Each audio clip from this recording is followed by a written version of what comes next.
small mountain of colourful board game boxes. There are numerous types of games for all ages. A lot of shelf space seems to be taken up by Wirral-related merchandise.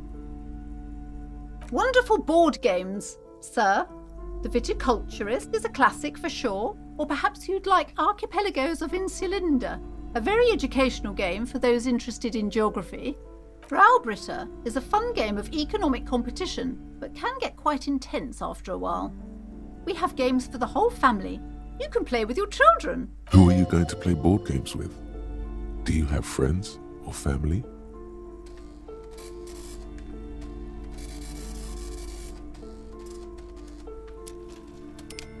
Are you actually friends, or just colleagues thrown together by circumstance?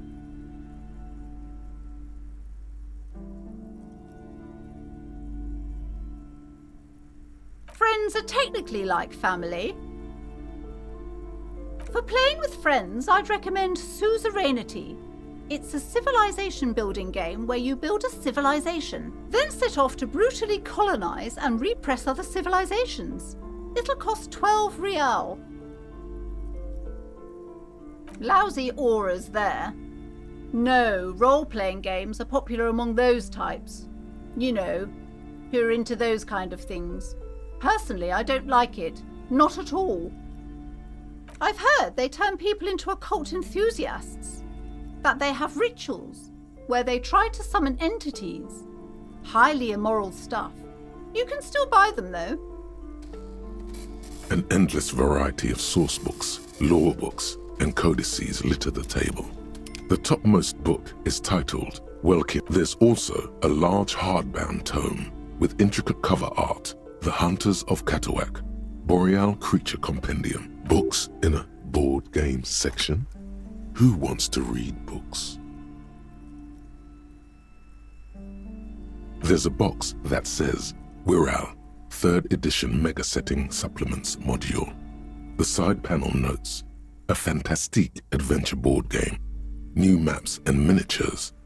A sticker on it displays 25 real.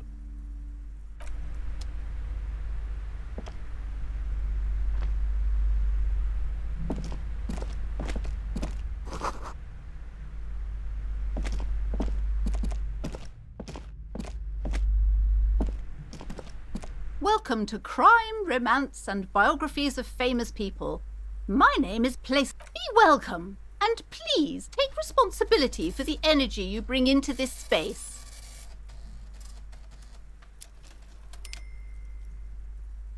I am the proudest owner of our little shop of culture.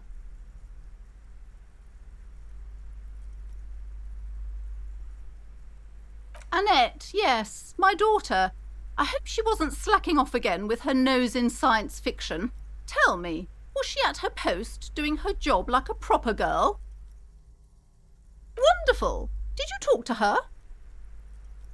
Great! On a scale of 1 to 10, how compelled were you to buy books after talking with her? Her opinion of her daughter depends on how well she lured you into the store. My precious, her dedication brings joy to my heart. If you have children, I hope they turn out as great as my Annette.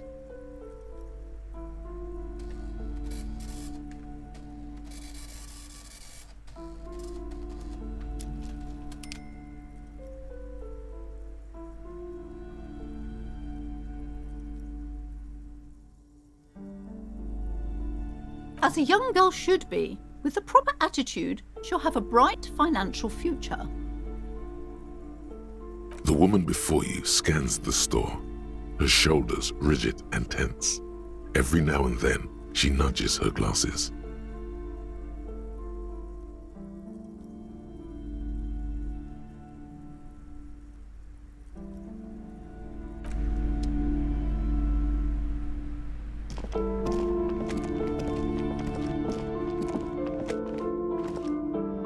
You see a set of tattered curtains blocking the way to another room. A strange cage-like trinket dangles from the curtains. Excuse me, officer. The back room is strictly for employees only.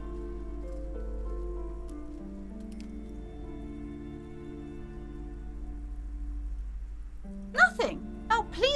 back to browsing the books. Don't you feel compelled to look at the books? The books are all you care about. She speaks almost as if she's trying to put a spell on you, urging you to buy more books. Oddly enough, the more she tries to draw you away from the curtains, the more alluring they become.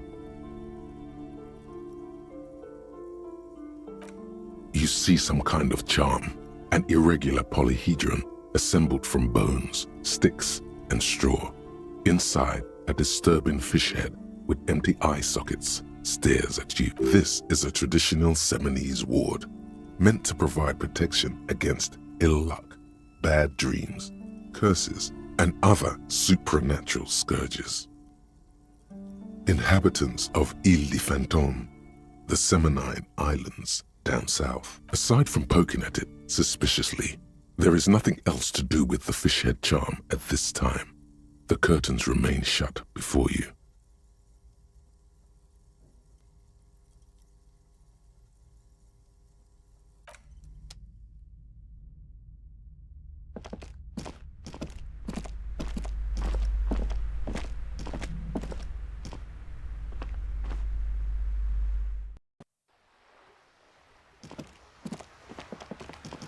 Hello again, sir.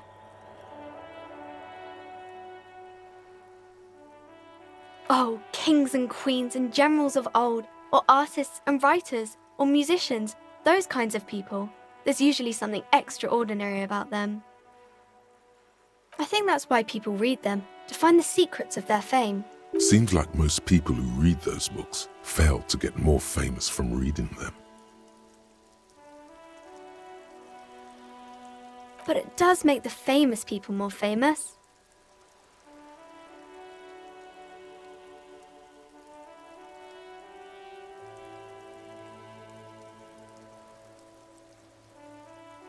Okay, sir. Crime fiction is about murders or burglaries or things like that, and the work of a policeman or a private detective who's trying to solve a crime and catch the criminals.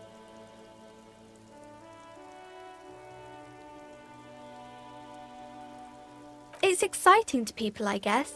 They get to imagine dangerous things, and it's kind of like a puzzle, where you can guess who the criminal is, or how the good guys are going to catch. You don't look much like a policeman.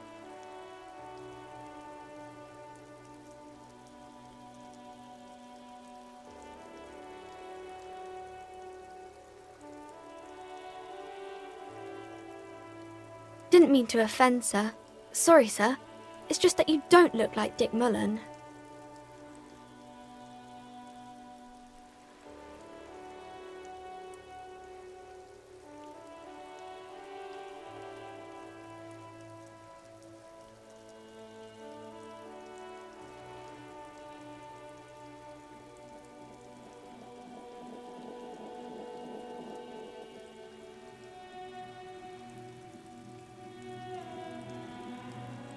What's that mean? And everything's better now, sir? Why is that?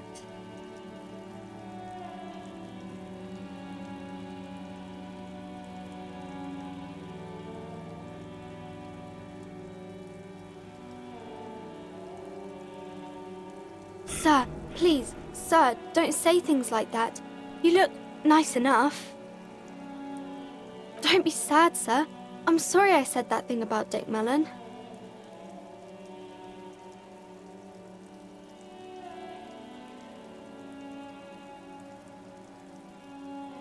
Head, yes. Not head, child. Heads.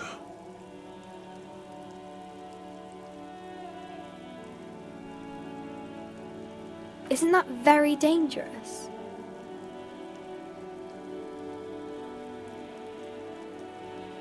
Unlike you, sir. He's just a fictional character. He's no match for you. Maybe you can show me some real police work, sir. Like in the books. The girl keeps her hands folded, hidden. Why is that? What do you mean, sir? She knows where this is going.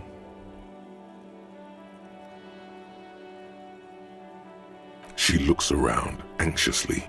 Her hands remain folded in front of her. She doesn't want to show them. The lieutenant stands by, looking at the two of you with little interest, a facade of true professionalism. He is far more intrigued by the situation than his poise reveals. She brings out her reddened hands, her nails frayed, nearly chewed down to the flesh. And you knew this from me keeping my hands folded?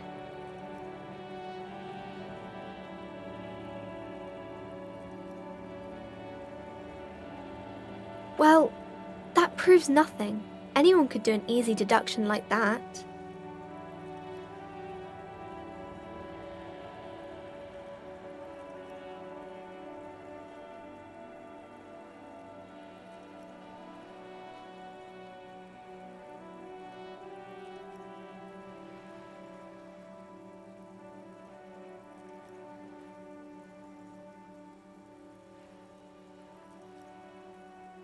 You're quite sober.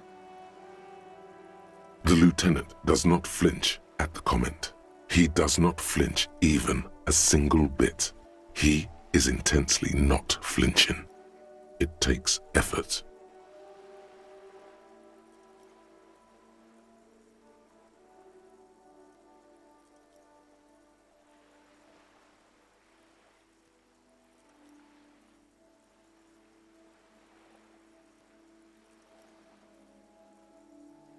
Because you usually aren't.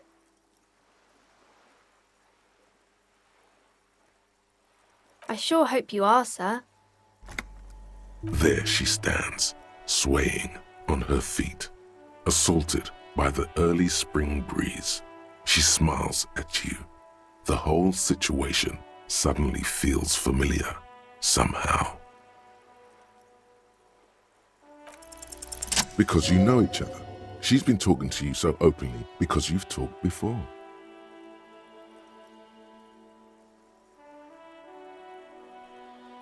Yes, I stand in this spot all the time. You've been running around all week without your shirt on, sir, apologising to everyone. I don't really understand what you've done wrong. Of course, you've stopped by a few times. You certainly look better than the last time I saw you.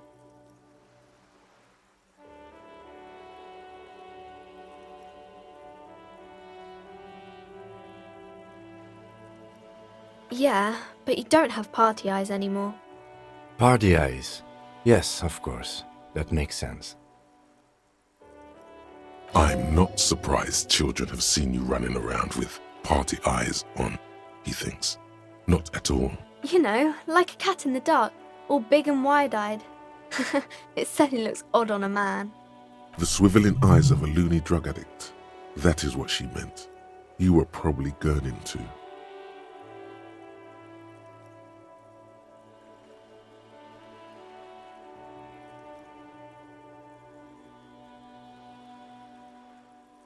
Fuck yeah.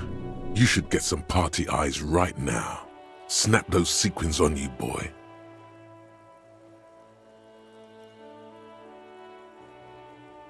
Oh baby, that's not what you have to worry about. Worry about the important thing.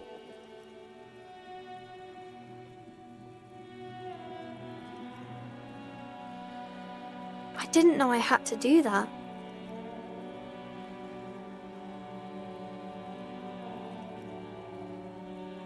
I'm glad I could help you, sir. It's the type of book where there's a rich lady and she has to choose between the good man and the bad man. Or there could be a story about a poor lady getting a rich man. It's about man and lady business, sir.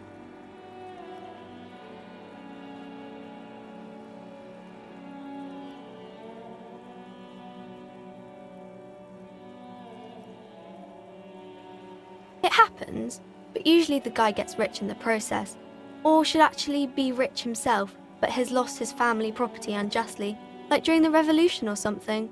Those are unhappy books, for most of the pages. People sad about what they have lost, but then it all turns out just fine in the end. These are not very common. You can't have a choice between bad and bad. Nobody wants to read a story like that. Well, maybe then it's fine. Maybe if the lady then decides not to pick either, because she doesn't need a bad man. Yes, that would be interesting. That's really not a proper romance story. That's more like everyday life. Not in romance books, sir. These are about nice and pretty people, and everyone is happy in the end.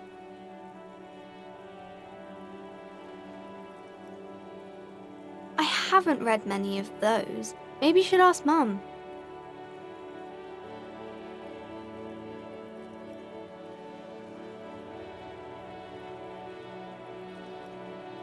I'm sure she can help out.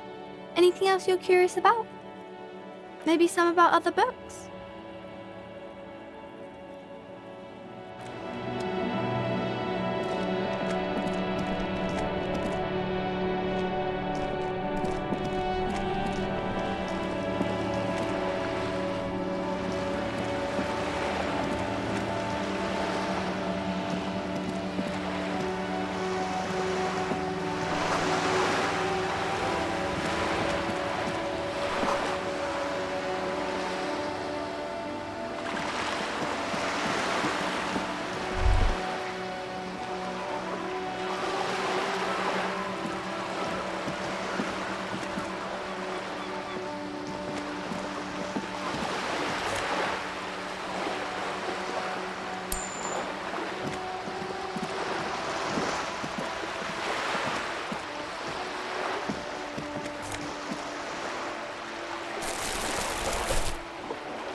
Have you no shame?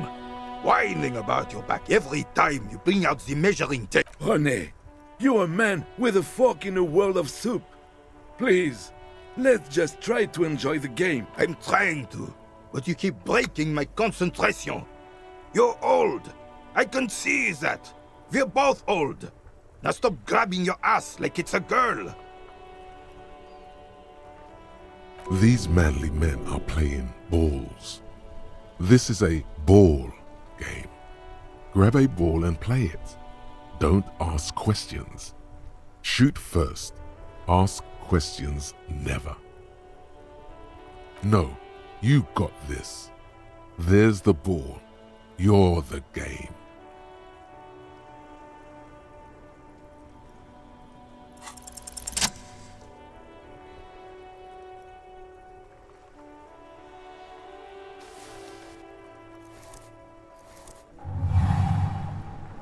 You are immediately surprised by the ball's lack of weight. No matter, you'll make it work. God, this is right. You feel the familiar tremble of excitement and adrenaline that precedes every victory. Time has frozen. The cold metal ball is surprisingly smooth against your neck. It has a pattern on it, probably a sponsored ball. Yours would only be covered with bumps of learning and scars of victory.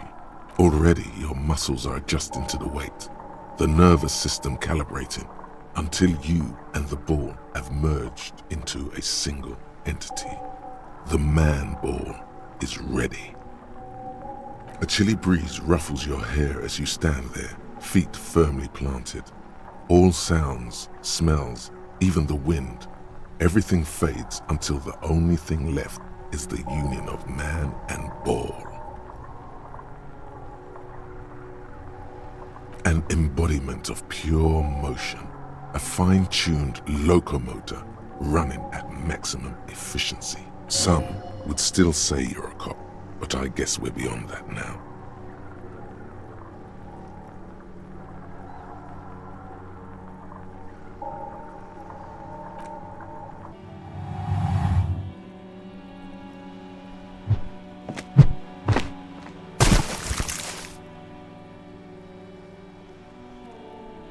Merde! Bordel de merde! What the hell is your problem?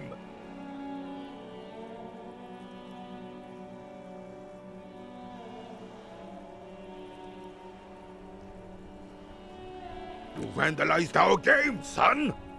We can't play pétanque with 5 bull!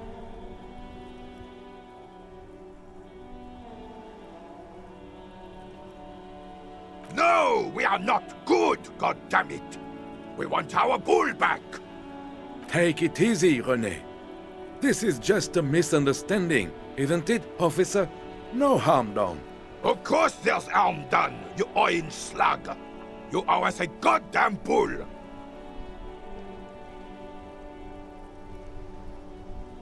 Good. Mistakes are forgiven, when men at least try to right their wrongs. I believe you will try. Now why did you approach us?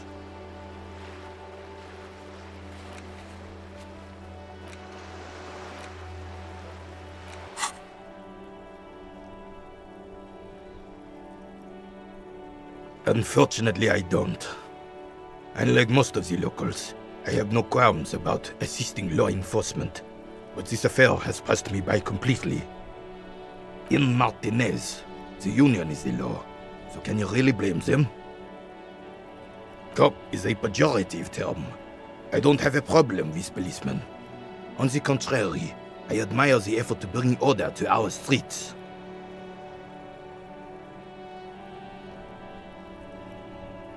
If I knew, I would not be afraid to tell you. I simply don't. I'm an old man, not a coward. The daily business of the riffraff no longer concerns me. 'Tis true, sire. He knows nothing.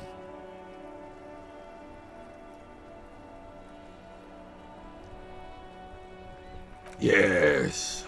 The terrain here provides an interesting variety to a familiar game. I do. Fire from heavy artillery. Why what?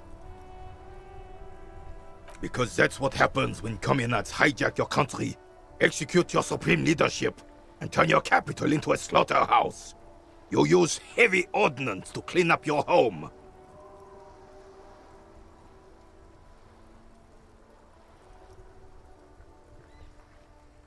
Commies, communists, socialists, anarchists, call them what you like.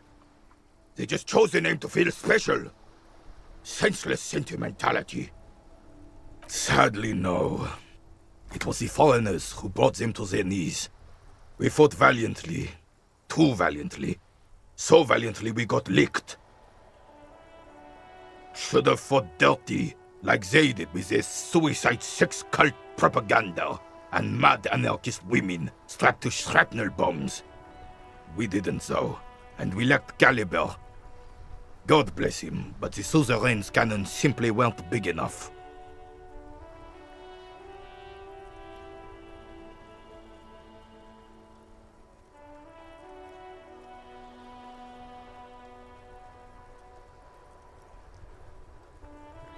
This place is a damn beachhead, son.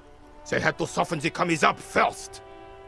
Yes, the military coordinated amphibious landing to take back Revachol. Martinez was used as one of the 3 footholds in Revachol during Operation Deathblow in 08. The other 2 are off in Stella Maris and the Delta.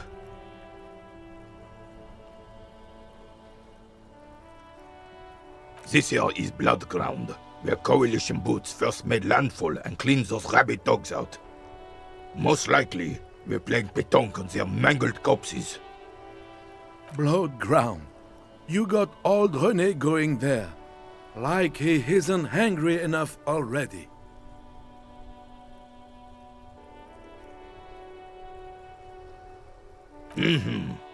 Don't get me wrong, officer. I hate those foreign dogs, but The enemy of my enemy and all that. They're the lesser evil.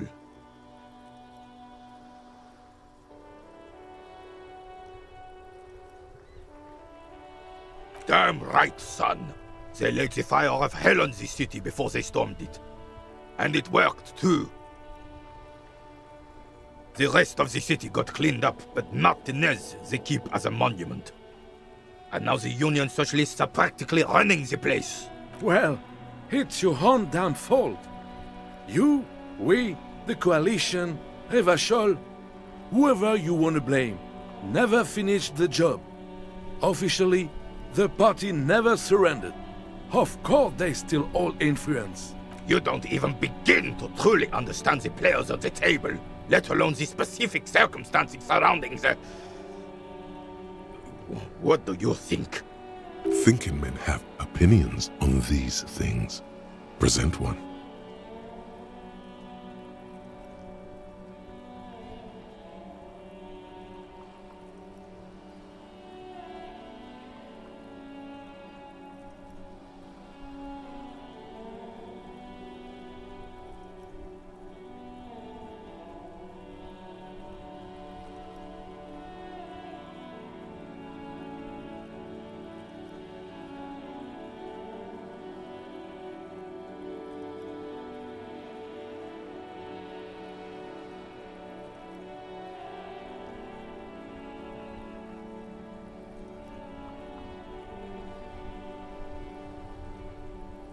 Preposterous! Surely you don't mean it. I'm just sorry it had to be them. After 8 years of fighting those commie hyenas, boiling cats for food and drinking my piss in the mountain, I would have preferred if the Right Honorable King Guillaume returned to Revachol. Or even if that damn clan Frisel had risen from the grave and led us. This royal failure weighs heavily on him. Instead, all that is just, holy, and beautiful in the world was wiped away, and now it's neon signs with toothpaste ads everywhere. Foreign influence peddling garbage and stupid music on the radio. This is just what the commies wanted. This was their plan all along. This is what they wanted to replace the role of the suzerain with.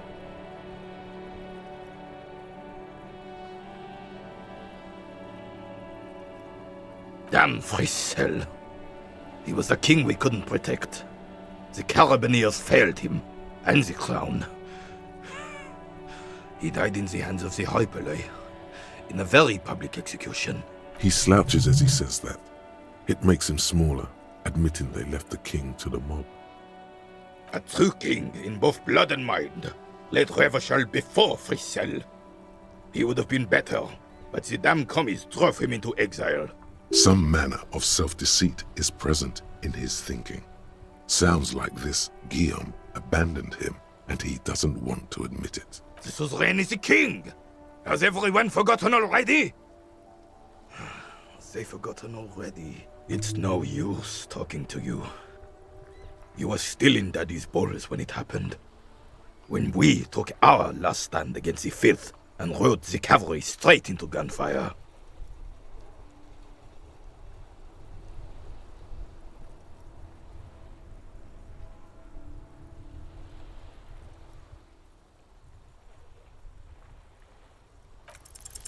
All you observe is a veteran refusing to let go of the past and his old uniform.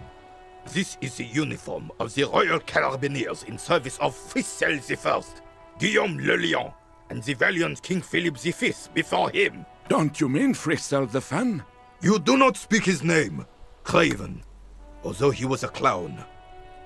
But he was our clown, ours to ridicule and to mourn. There's something you missed. You will get to it. Don't worry.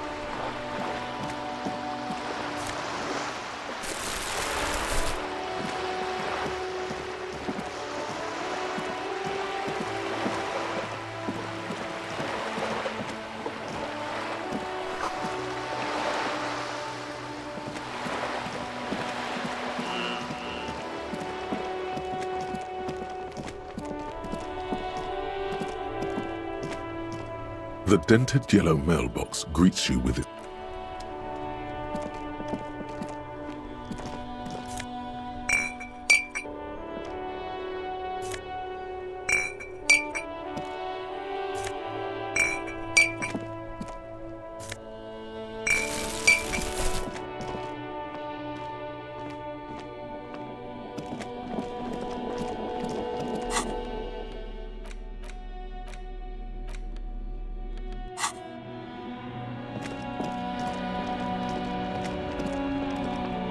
Before you stands a motor carriage.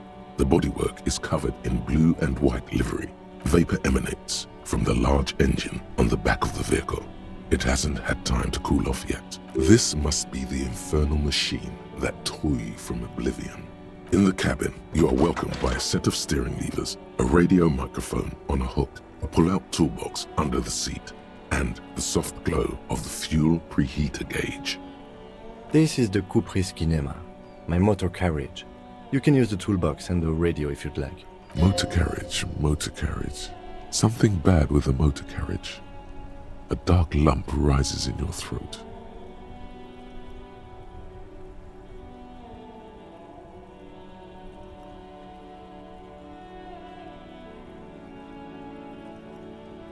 Nothing. It's probably nothing. Forget I brought it up. Please proceed with the carefree lollygagging. In the cabin, you see a set of steering levers. A radio, a metallic drawer slides out from under the seat and clicks into... Take what you need, officer. It's going to be a long case. I'm not protective of my tools, like some men are. He's clearly a little protective of his tools. But what can you do? Work is work.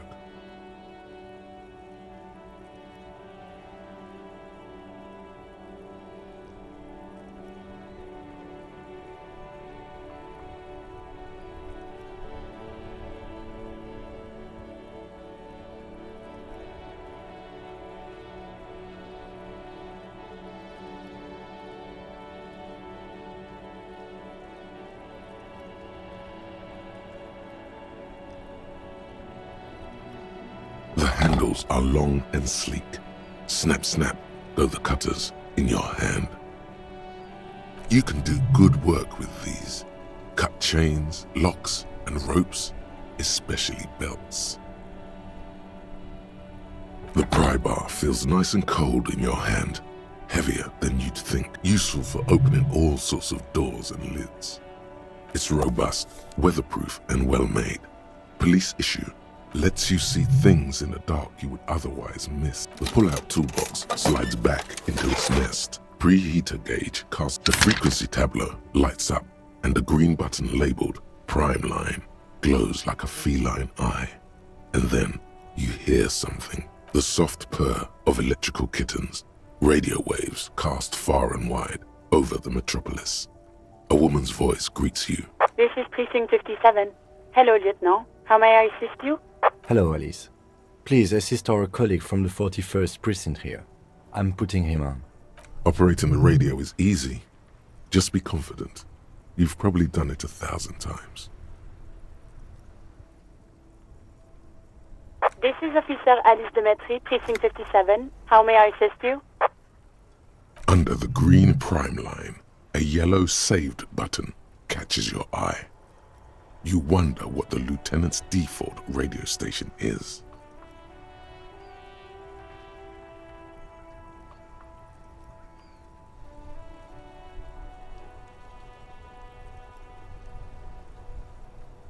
Sure, officer. What's the number?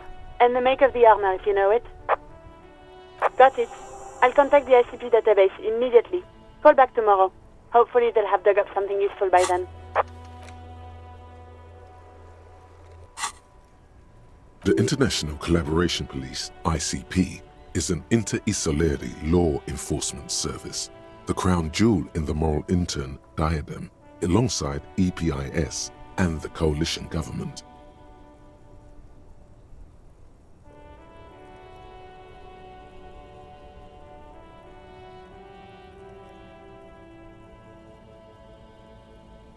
Just a second, officer.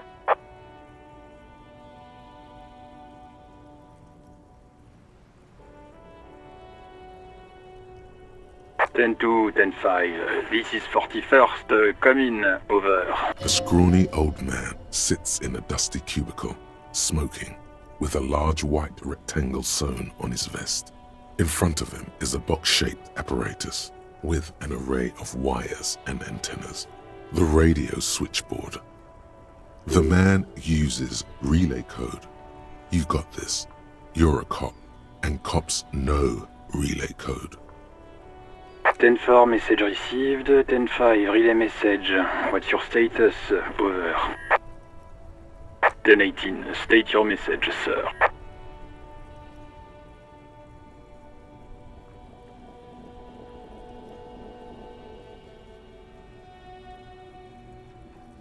Ten-9, over. 10-4, message received.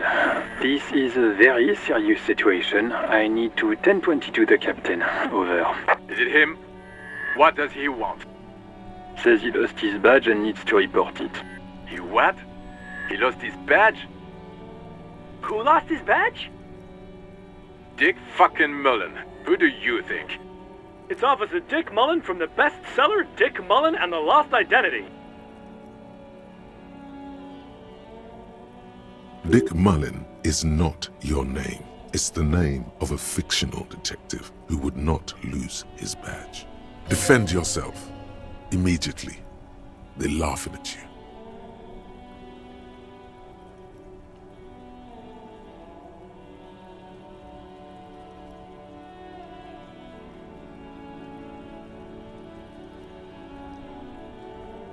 He says this has probably happened to other policemen before him and laughs sarcastically. Oh goddamn it! Is he fucking kidding?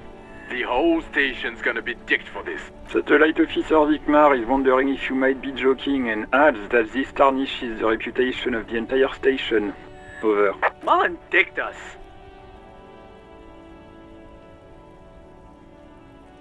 10-4, I hear you, officer. I'm just going to make a note here that you are in pursuit of your misplaced badge. Over.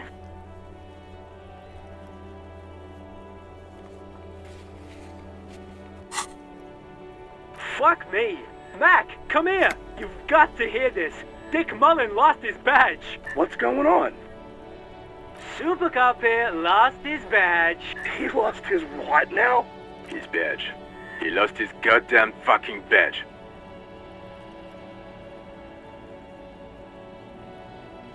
10-9, come again. I didn't get that. Over. New heights even for Captain Sober. Ask him.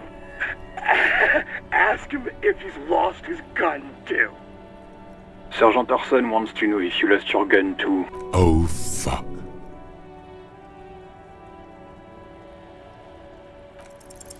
Even before you can get the words out, everything gets scrambled in your brain. He says he didn't lose his gun. Or his fun, whatever that means. Ask him to describe it. His gun. Not his fun. Just the gun will do. Satellite Officer McLean requests a description of your weapon. Oh, request a description, huh? We'll give him one. Describe the plasma gun.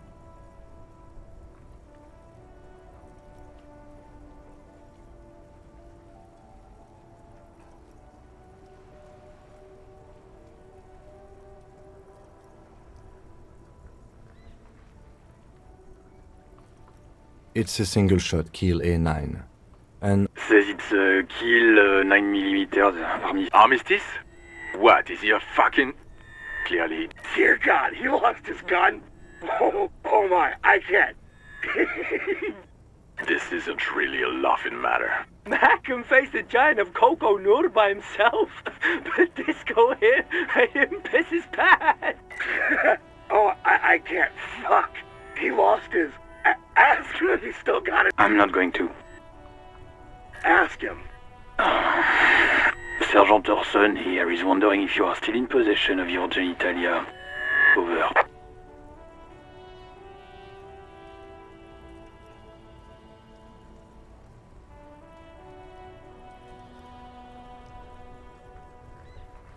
That's a negative. Not going to say that. What's he saying?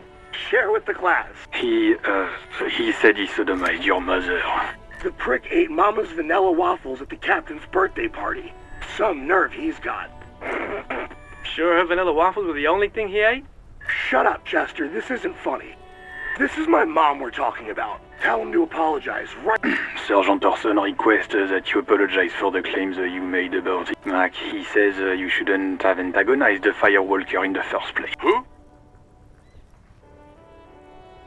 Satellite Officer V. I'm afraid he might be referring to himself as Firewater, sir. Firewater? He's lost it. Fuck it. Tell him to find his goddamn badge and gun. That's the only thing that matters. Satellite Officer V. 10-4, affirmative. Officer is in pursuit of his firearm. Oh, God, Officer, do you need further assistance? Over.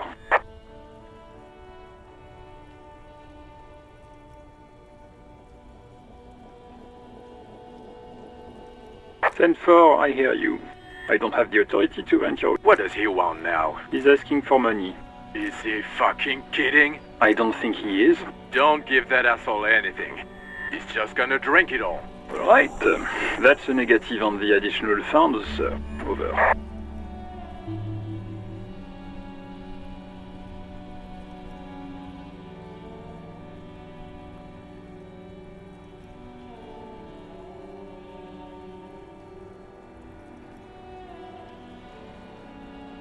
He says it's important to the case.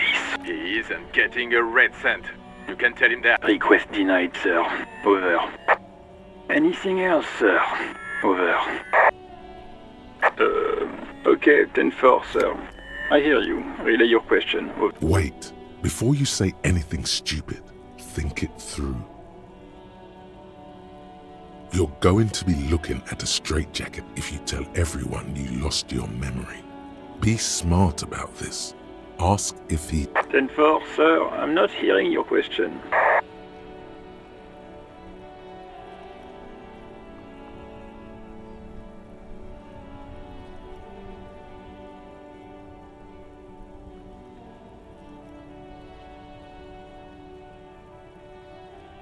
That's a negative, sir. I got 10-12 visitors present here. Over. 10-9, repeat message. I didn't get that, sir. Over.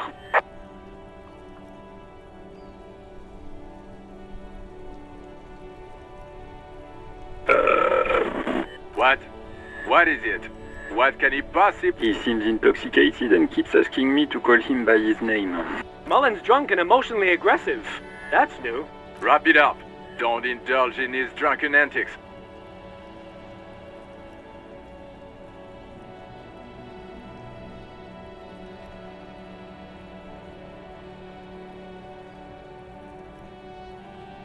What? What is it? He's still on the line? He wants to verify the information on his badge. But of course, it says Dick Mullen, High General of the Revacholian Cavalry. Tell him to stop wasting time. What do you need, sir? Over. Understood, sir. Over. Roger that. 10-10. Over and out.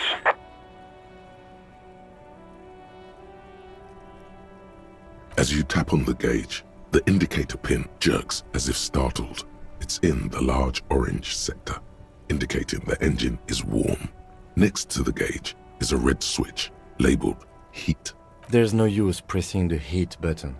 It won't start without the ignition key. Translation: we're not going anywhere right now. Alternative translation: don't even think you can drive my MC.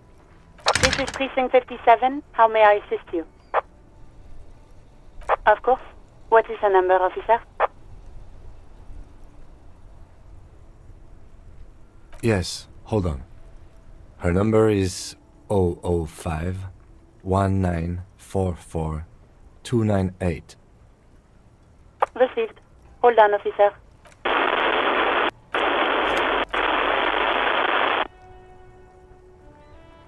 Lieutenant Kitsuragi slowly begins to tap a little rhythm with his right foot. Quite a lot of time has passed.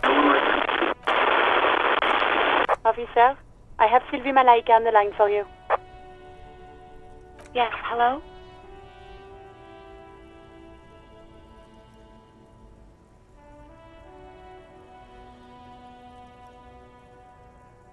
Oh, right. Hello, officer. What can I do for you? You can hear resentment in her tone. She's not thrilled to be talking to you again.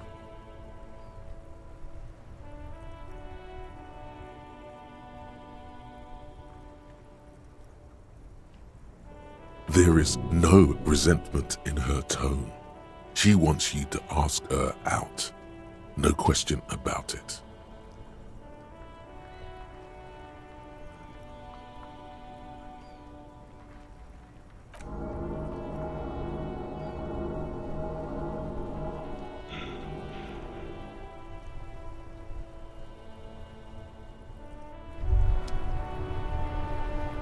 Despair creeps into you, getting fat on your weakness. Whatever noble intentions you want, you're still coming up with sentences. That's a step up from total annihilation, right?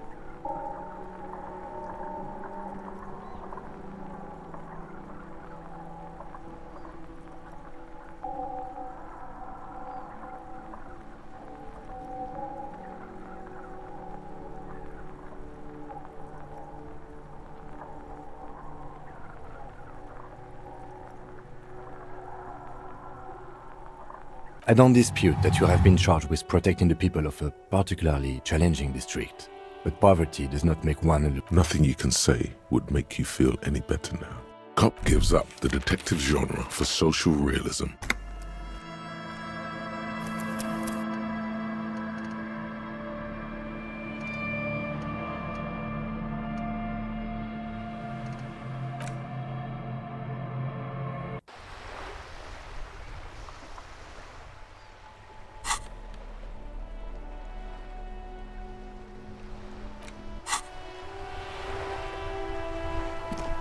We're still waiting for a replacement.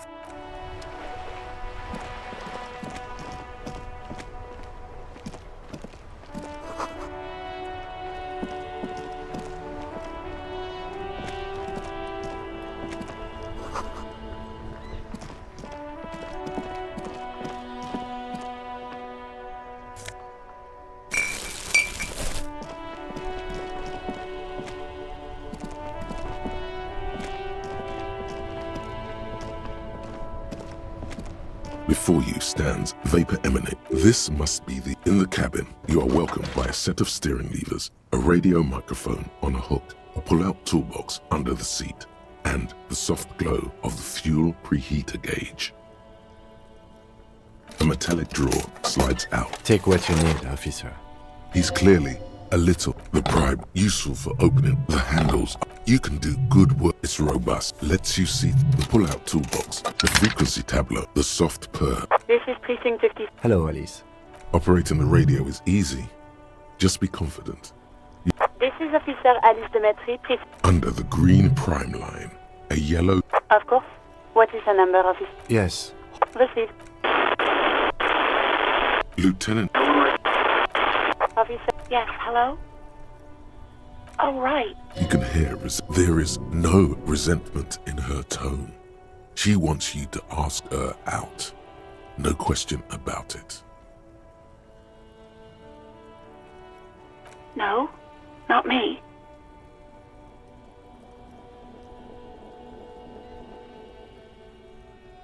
No, sorry. I don't. Not a lot of people have phones around here. Copper thieves take the wires. People don't have the money to have the cables put in again. They use the Union's phone, or the one on the coast. It was someone else. We'll find them sooner or later, officer. It just might take a while. What?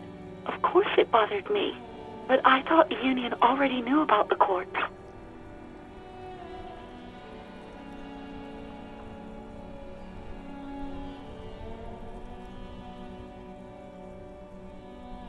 No one calls the police. The Union would get angry. You know, what the Union says goes. People listen to them and they take care of their own, which is like everyone here.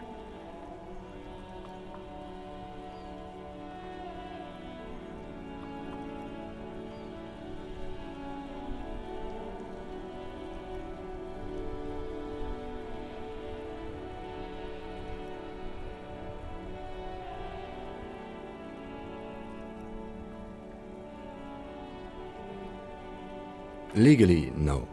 In reality, yes. Martinez is de facto policed by the dock workers. Words are not necessary to feel the lieutenant's discontent for the situation.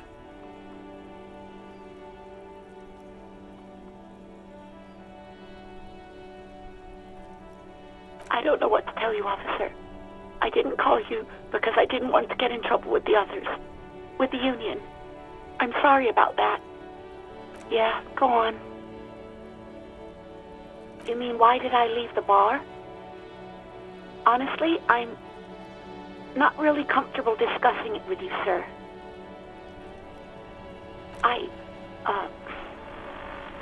Let's just say I left because I needed to get away from someone. You know whom?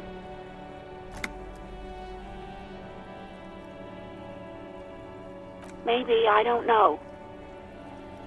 I just know I have to take some time off right now. Please, no. Not this again. Everyone saw your cool gun, detective. You were trying to impress some people with it. Everyone was eating, and... you were waving it around in everyone's face, begging them to describe it. You said it calms you, and then you started making suicide jokes. It got pretty graphic. Oh, those again. I have been trying to wean you off them. You know, when you put your gun, your actual gun, on your temple and pretend to shoot your brains out, off of that, people don't like that. Some poor sod was trying to eat his pudding while you were screaming, spit flying, imitating the mercy shot right next to him.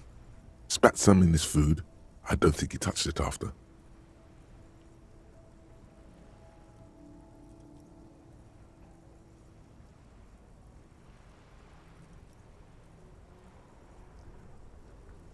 Me neither.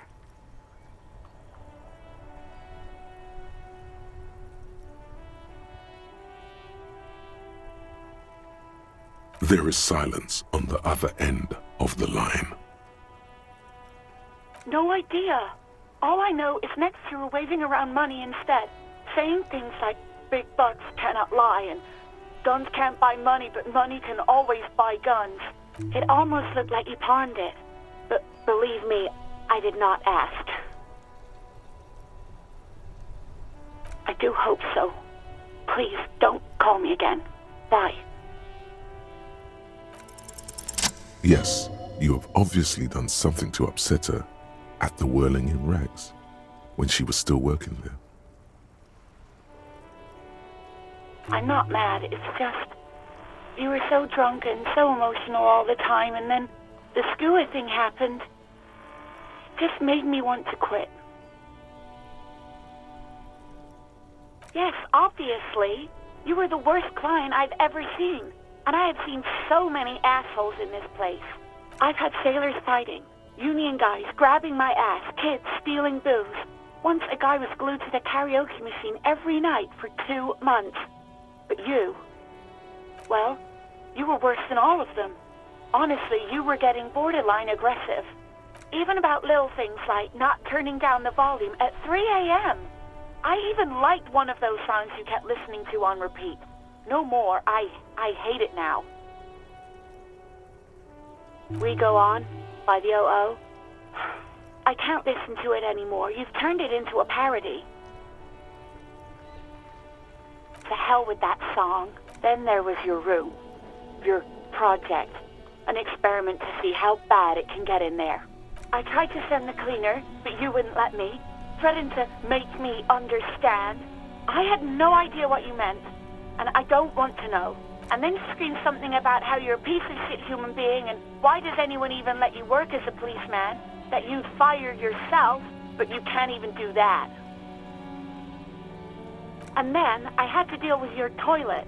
The one you clogged with police documents, causing water damage downstairs in the kitchen. I won't even mention you waving your gun around, harassing customers, threatening to sing karaoke, threatening to kill yourself. The ones I had to wrench out of your toilet. Damn it, I don't remember what I did to your damn papers. I don't remember every little thing I do.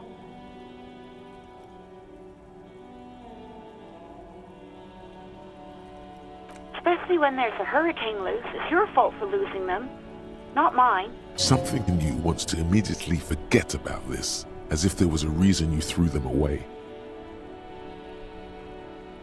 No, you really weren't. You were simply the worst.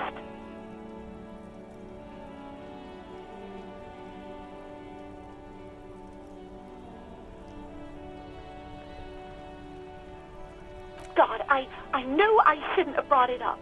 Just try not to call me again, and let's pretend it never happened. The stuffed bird, the great Skua, you threw it against the wall while screaming, "Fuck that bird," and laughing like a maniac. I think you said it had been giving you shit ever since you got there.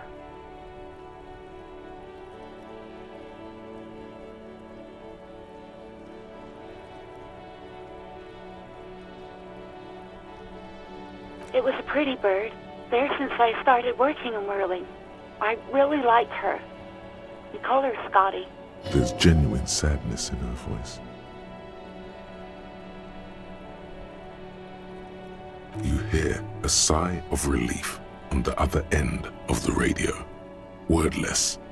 Anything else I can help you with, officer?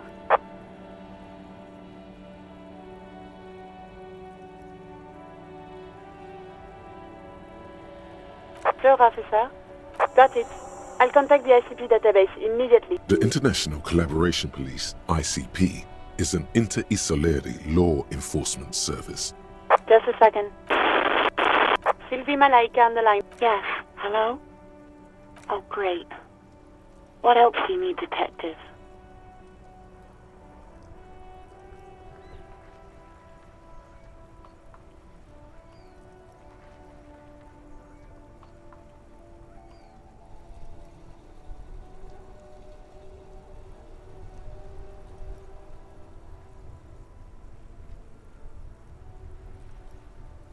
You mean, why did I leave the bar?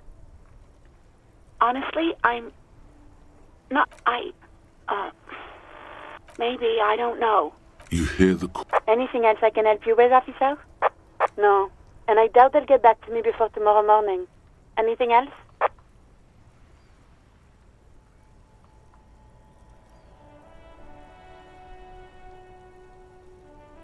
Just a second. 10-2. A scrawny... The man uses... 10-4, miss... 10-18. State your message, sir.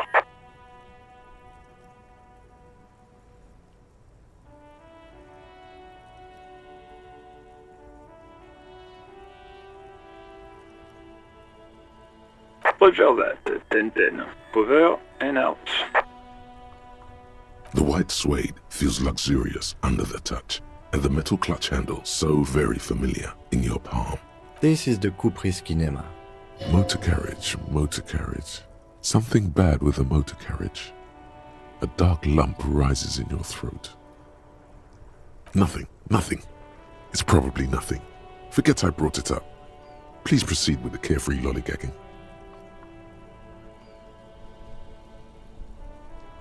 Yes, sorry about that. The Kupris kinema does have a rather distinctive and... He says it with very badly concealed pride. No, I'm afraid not. We have a murder case on our hands, remember? The Kupris motorcar does provide most of our patrol vehicles. But this is different. This is a sports model. You're right. I didn't take you for a motorcar enthusiast. Do you also like tip-top, detective?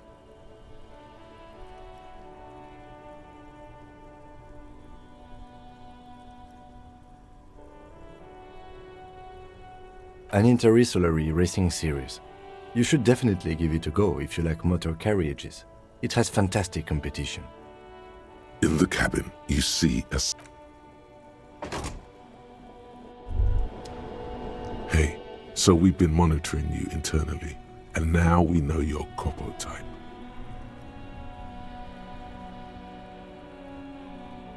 Yes, guess what's yours?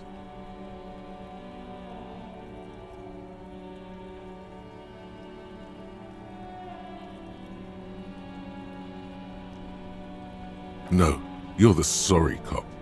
The cop who's sorriest. Let's make it official then, shall we? Huge lack of enthusiasm going on in here.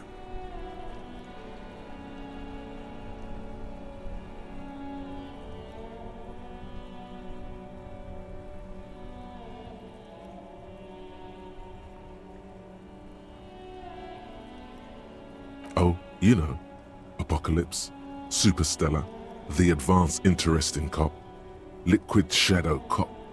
But you're too sorry to say those things. So, here we go? Of course you are. It's okay. See if you can get something out of this, like info. Or maybe every time you say you're sorry, you get $1 million.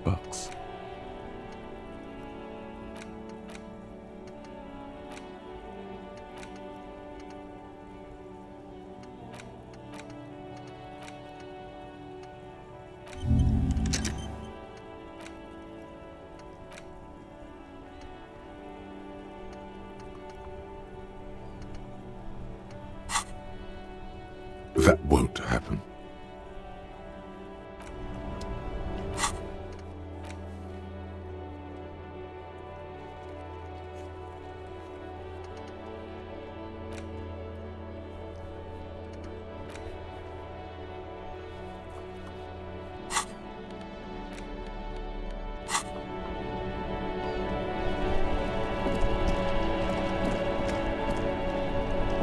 I can't believe it's snowing again. It felt like springtime just a few days ago. Oh, okay. Thanks for keeping me in the know.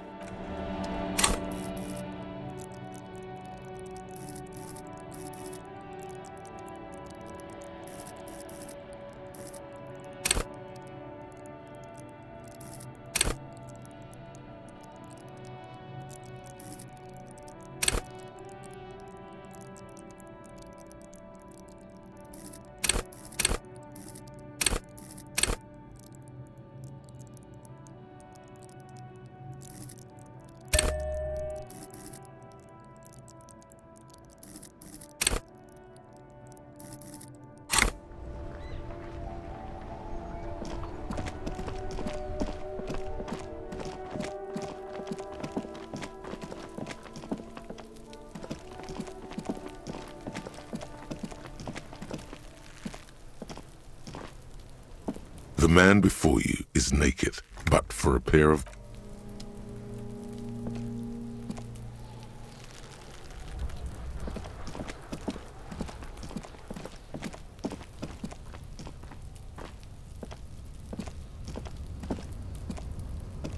An inconspicuous pile of the roofing material. It's nothing. Someone.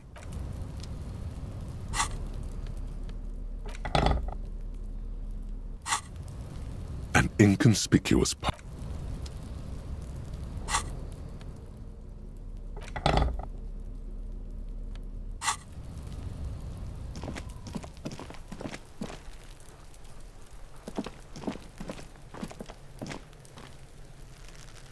The man before you is naked, but for the hangman's knot is pulled. This is a steel-reinforced car. Airlifting.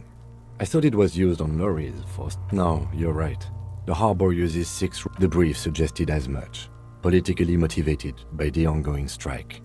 Did you not get a briefing? Then you should ask me the first moment we get.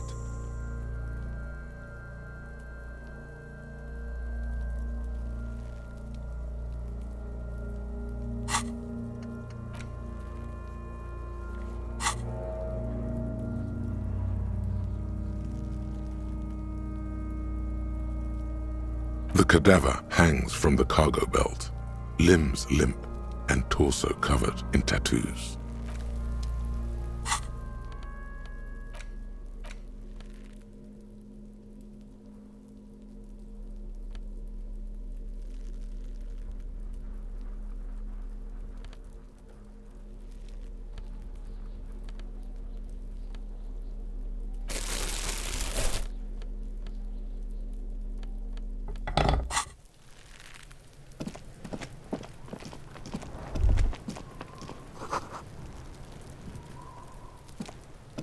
This trash container is locked. The sliding lid has a padlock that says, whirling in rags. Force time isn't happening. You've jammed the pry bar under the lid, but it just isn't bending. There's a creaking sound as the pry bar slips under the lid. You hang from it like a moron, huffing and... Let's ask the manager for the key. This is clearly not working.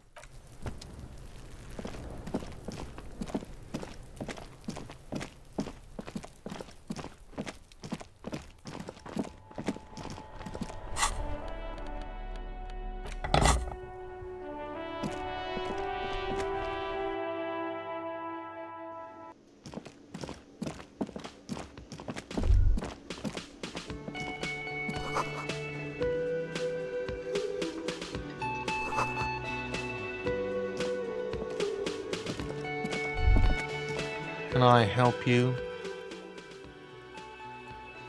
Mine? No, it belongs to the Whirling in Rags. Thank you for clearing that up. Why do you keep the container locked? Why?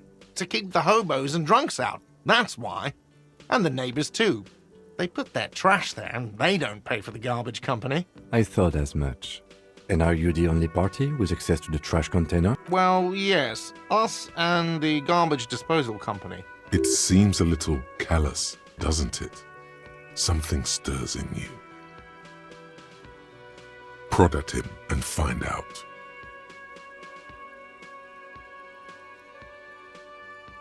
What do you need them for? It concerns the case. Please cooperate. Just bring them back once you're done, please. You should totally sing karaoke here, the first chance you get. Your emotions need to be expressed. People need to know your vast, oceanic soul.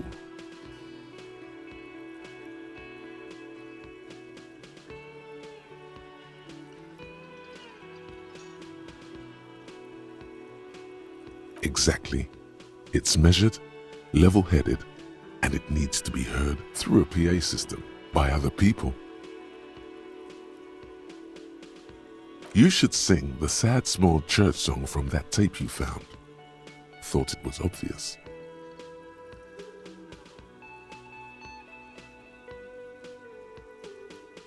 Serves them right. Wipe that smirk off their face with your sad, tragic song. Who's laughing now? You would need another copy of the tape first, though. The one upstairs is destroyed.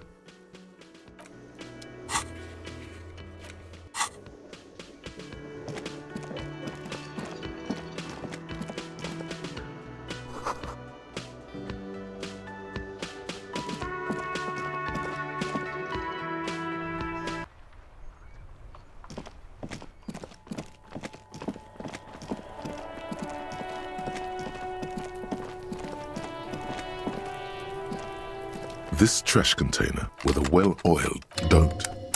Maybe you shouldn't. The smell of rotten food rises to greet you. You see soggy cartons, dirty rags, and organic waste. We're just in time. This hasn't been emptied for over a week.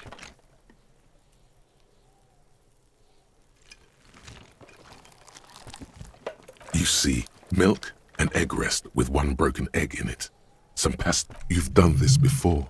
The movements are recorded in your elbows, the methodology in your fingers. You're used to this. A box falls into pieces in your hands. Batiste Soleil cereal.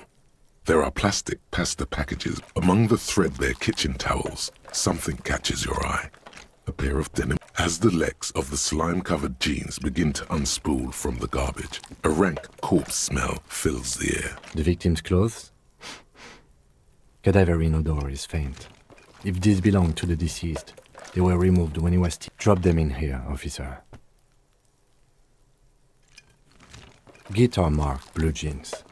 Pockets empty or emptied. He wore them with a belt, too, a white belt. The loops appear stretched, but the belt is missing. That's it. Do you see anything else in there? I have another bag here. Something slimy catches your eye.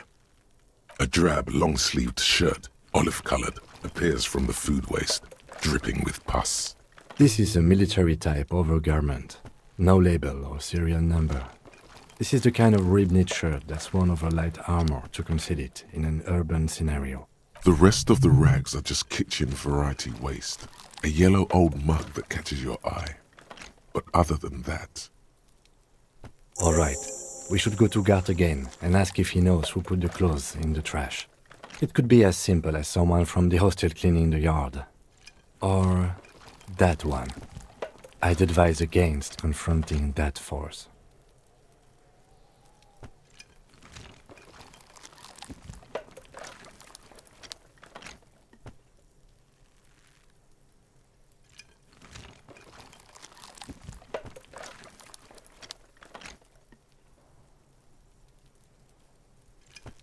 The lieutenant nods, then looks back into the trash container. It's just organic waste, cold and slimy on your hand. Nothing. It's nothing. What's this? A blue piece of plastic sticks out from the apple peels. It's shiny. Looks like the corner of something larger. A clipboard. A blue plastic clipboard with moist papers hanging from it. They look badly damaged, but you can still make out forms and notes. Officer, is that your paperwork?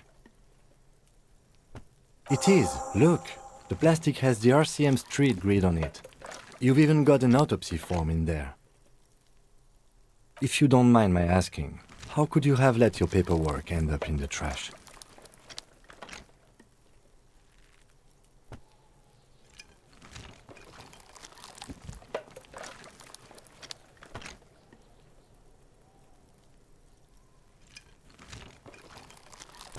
Officer, this is an official piece of paperwork. It probably contains notes on numerous ongoing investigations, and could even list undercover operatives, informants. I suggest integrating it into your style. Easier said than done.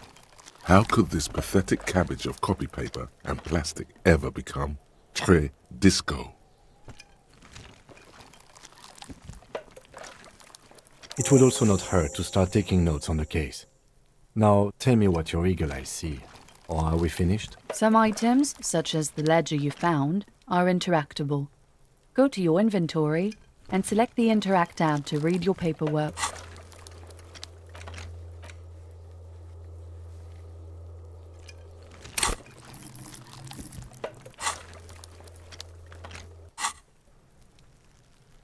You pick out a broken mug with an oddly racist depiction of the yellow man frolicking in saffron, only in its social sensibility.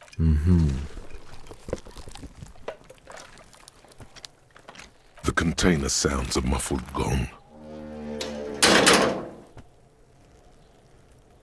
That's one thing off the list. I think we got it all.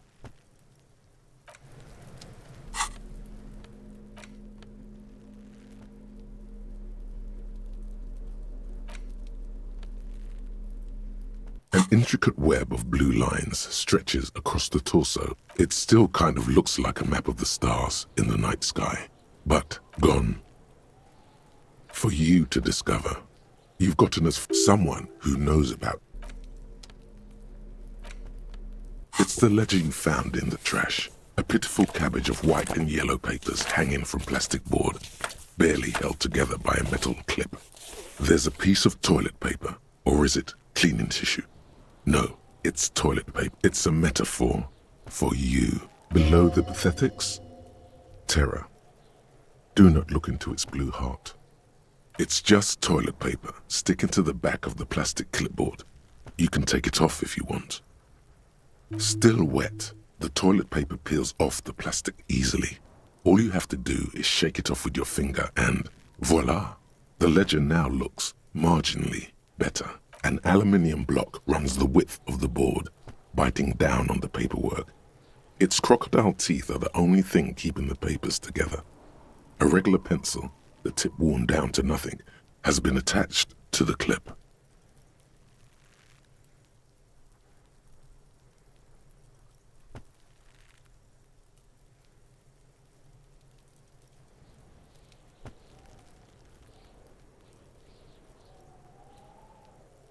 The surface is interrupted by a silvery sticker. It's rectangular, sparkling with iridescence. You don't know how you didn't notice it before. What? Yes, halogen watermark used for adding information to RCM property. Any capable light with the right wavelength will do. All RCM vehicles have headlights designed to reveal halogen watermarks. This means you can read the watermarks if you just turn the lights on.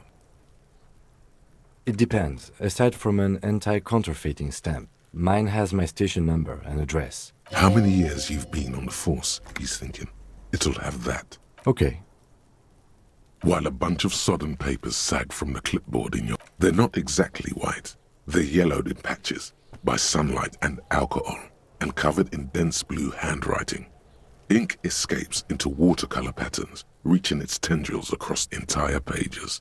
The paper itself is checkered, with faint red lines, forming short paragraphs. Once in a while, there's a red stamp that exclaims, "Case files commit to paper." The case files themselves are plenty. You count more than 100 sodden, crumpled up, earmarked pages falling apart in your hands. They appear to be sufficiently organized and extremely dense, if mostly illegible. Work, strife, poverty, the Jamrock Quarter. These are handwritten logs of investigations dating back to January 51, this year. The exact number is it's the middle of March. You have attempted 2 cases a week on average. Yes, it appears you employ a, shall we say, robust yet literary system. Each investigation has its case number written on the margins. Yet, still more a title, one might say even. One that draws inspiration from snoop fiction and vespertine cop show staples. Yes, all caps. One is called The Next World Mural. Another, The Square Bullet. Others appear more light-hearted. The Guys on a Couch in an Unexpected Location, and The Murder at the UCAP. It's going to take an effort to piece these case files together, but it can be done. Once you're done inspecting them up close.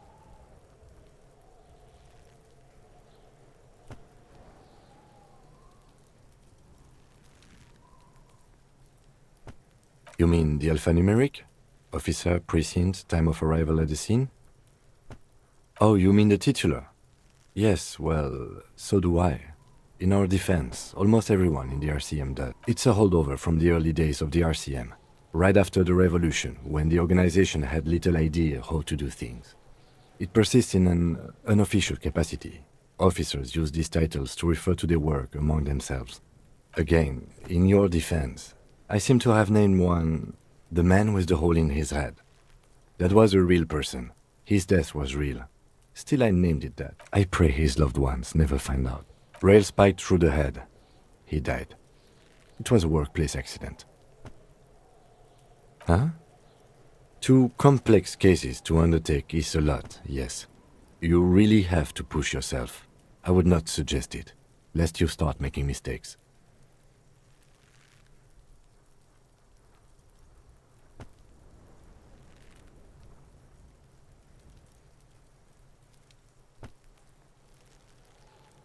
Arson, petty theft, spousal abuse, handwritten logs on investigations dating back to January 51, stamped case files. There is, for precisely one more. 15 pages near the end remain untouched by the damage.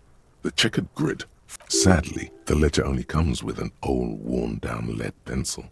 It's unfitting of this monumental event. The ledger only comes with an old, worn-down lead pencil. It will do, barely, but...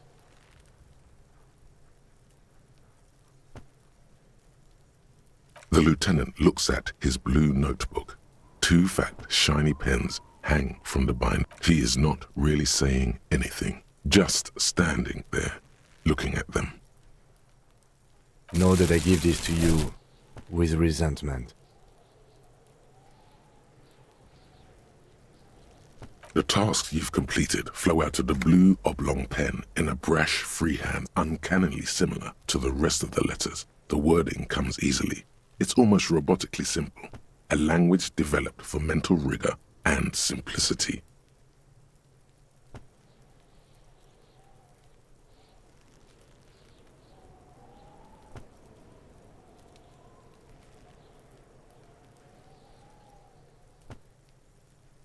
Inspect the victim's body. Get the body down. Interview the cafeteria manager. It's not exactly poetry, but poetry would be out of place. A satisfying slash sounds across the paper. Things to be done and things already done. The composition of reality. This is an extreme... No, actually. Any ideas?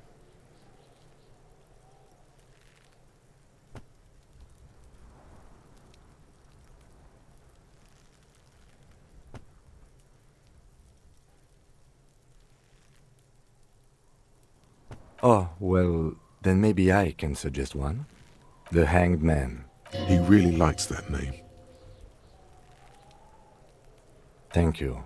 I think so too. Good and normal. I'm going to start calling it the Hanged Man. It's good we sorted this out.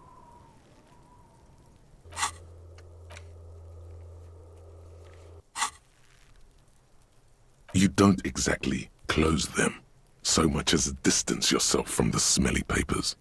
They're a little further from your nose now. Yes, you can piece them together using the alphanumeric code on the margin. It always begins with HDB41, then date of initialization and time of arrival on the scene, followed by the title. For example, HDB 411201. Why yes, your precinct number is every last alphanumeric in the files begins with it. And these are your case files. It's safe to say HDB are your initials.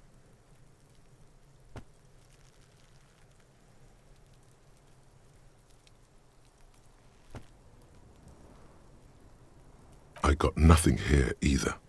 Logic really isn't the best faculty to have this conversation with, but it's the one you got. So sorry. Yeah, we're staying out of this business for now. HDB is bad news from yesteryear. It takes about half an hour to piece one together using the system you've devised. Where do you want to start? Not much has changed in the meanwhile. A bunch of sodden papers still sags from the clipboard.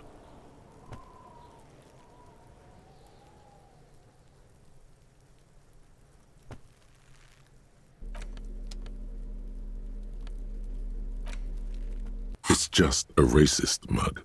What's there to read here? Oh boy, here we go. What are you going to say about a broken, tossed-away mug that you dug out of the garbage?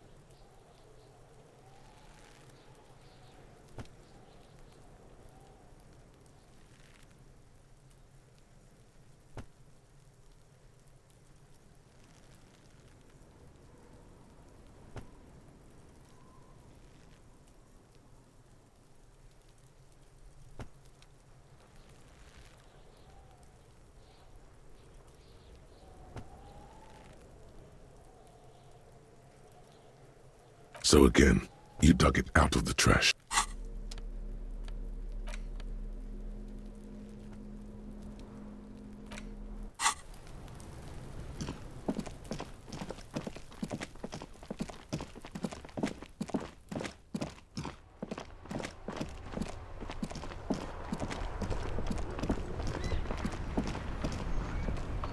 Inside, you see a set of steering levers, a radio microphone, a pull-out toolbox, and... All right.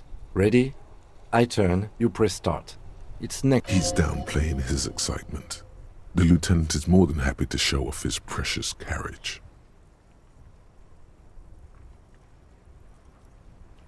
The dashboard lights up with orange glow. The raspberry gauge jumps, and the engine. The lights unfold with a little click, casting electrical light onto the ground. There you go. I'll turn them off from the remote once you...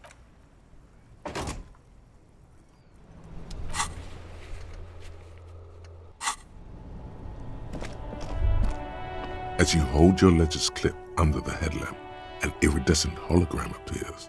A street grid... There she is. Revachol West.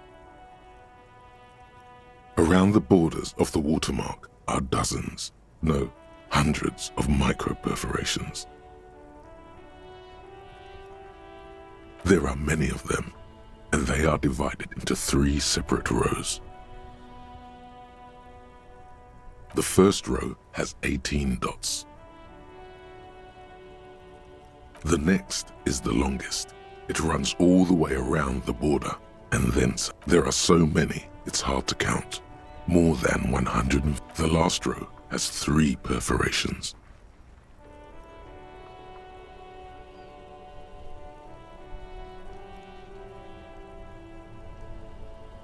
That's it.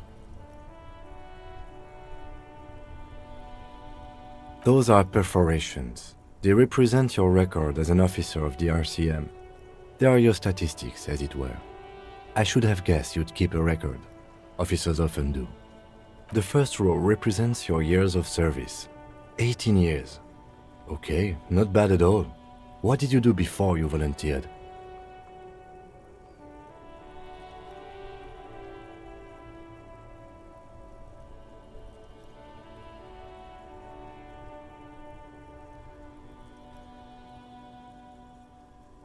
Fair point. Let's move on. This next row, the one that wraps all the way around, is your number of closed cases. Closed is good. It means finished. Wow, more than 200. It's quite a lot, even for someone who's been on the force for nearly 2 decades. Usually, clearing more than 10 cases a year puts you in the 90th percentile of all RCM officers.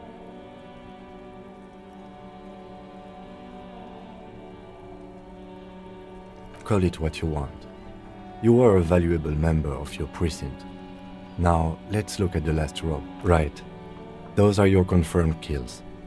You've got precisely 3 perforations there. For an RCM officer, especially Precinct 41, which is in the Jamrock quarter, it's rather tame. I mean that in a good way. There are certain officers who treat their kills like some kind of ghoulish game. If they do happen to solve a case, it's usually by accident.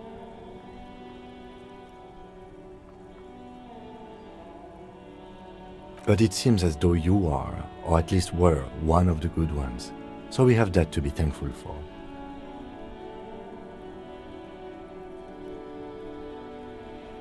Yes. It's not a problem for him to state it, however. Everyone has their own method of coping. Some more effective, or self-destruct. Personally, I find it helps to keep up a few hobbies. Oh, this and that. Let's not get into it now. Why not gardening? You've already got the gloves. It's meant in earnest. Please don't mistake it for a jab. The lieutenant nods. The rectangular watermark is overlaid with the logo of the RCM, and yet the major arteries of Revachol are all recognizable. They shimmer in the Kanema's headlights.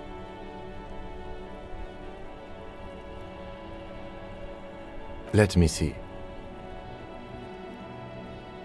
Right here.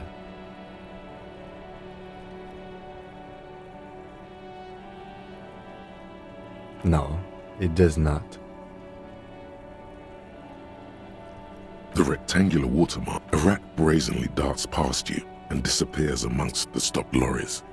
Ah, Martinez. Let me see, right here. Oh yes. Cold. Right. I'll go turn off the lights. You can now see your statistics on your journal page, to the right of the task description.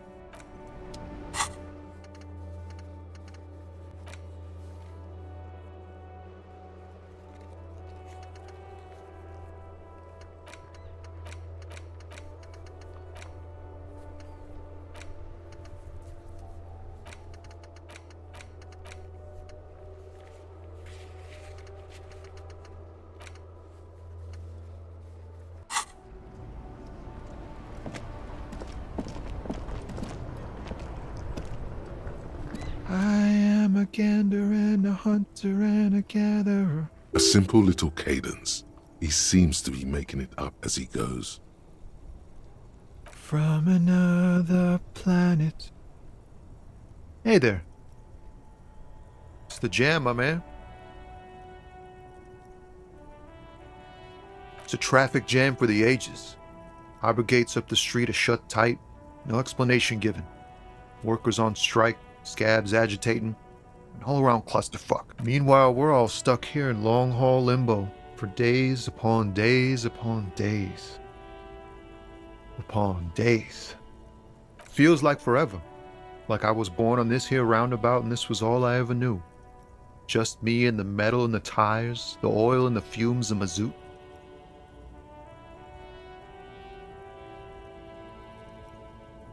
Yeah, imagine. It's been a whole week already. Behind the laugh, however, a touch of sorrow. So tell me, what do you need?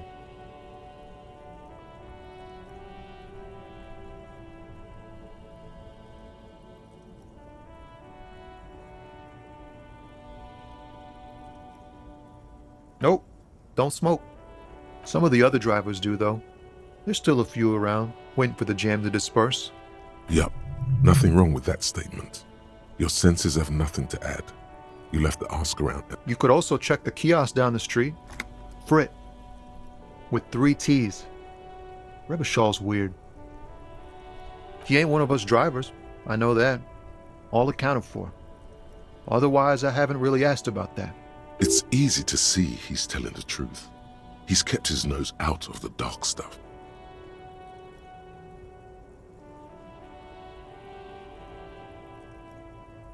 The man taps his fingers rhythmically against his arm. It's like, whatever's going on over at the docks. Workers got a blockade set up, making demands, no way in or out. Some pretty wild stuff, I hear. Like a giant new power crane in half the company? I forget what exactly. Good on them, I guess. I've heard talk there's a company rep in town too. Like a strike negotiator type. They'd know what's up. Precise demands and so on. Ah, yes, from the Wild Pines. We'll meet her soon enough, I'm sure. They want to keep that money flowing in, my man. Ka-ching. Anything else? Yeah, this ain't really my area of expertise. I just do my job and get paid. I have things to do and places to be. Us lorry drivers. Camionneurs. You still hang around here waiting for this mess to end. Most have scurried off somewhere to get drunk or high. Or laid. Not that I blame them, really. Not my thing. Chasing transient pleasures is a drag these days. I prefer the examined life now. Thinking, reflecting, observing. What's better than chasing transient pleasures? The more transient, the better. When one's ended, you can get on to the next one.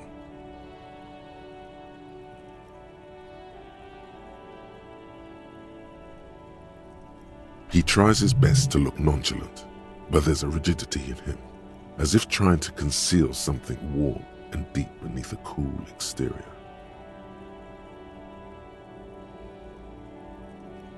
Oh, high-grade narcotics, illegal firearms, stuff like that.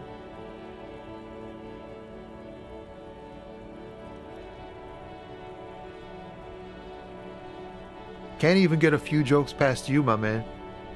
I've got another haul of found cargo. Mostly sporting goods, tracksuits and that kind of thing. They usually get shipped to Grad and the Occident. Though we've been making headway in the Il-Moran market lately.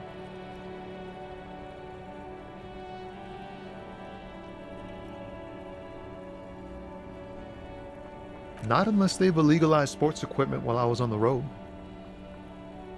We're pals and all, but I can't just freely hand out the merchandise. The bosses won't be happy. This rockin' beauty. Sure is, like a rash you can't get rid of. You interested in heavy-duty cargo machinery? A motor lorry, also called a camion, on Caillou and neighboring islands. This one looks roughed up enough to be some sort of found rust bucket. Maybe the ace. Good eye, my man. Yup, she's an old one, but reliable. Me and her spent a long time together. There it is again. A little touch of sadness beneath his cool. He thinks he's spent too long in this lorry. The man taps his fingers rhythmically against his arm. Ease into it. Don't go too far. This seems like a personal matter.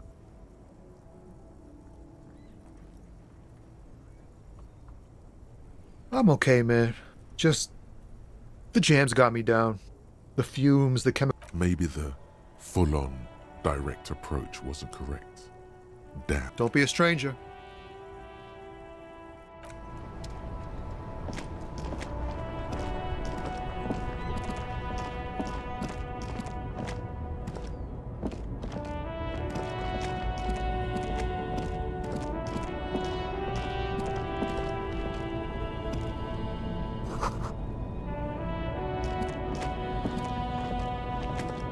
An old monument stands in the middle of the traffic island, pointing toward the sea. It looks as if it's been reassembled piece by piece, secured and mounted in the air. A silver plaque on the statue's pedestal reads, "I am Philip III, the Squanderer, the greatest of the Philippian kings of Revish." What did he do? You have no idea what you did a week. High above you, the king's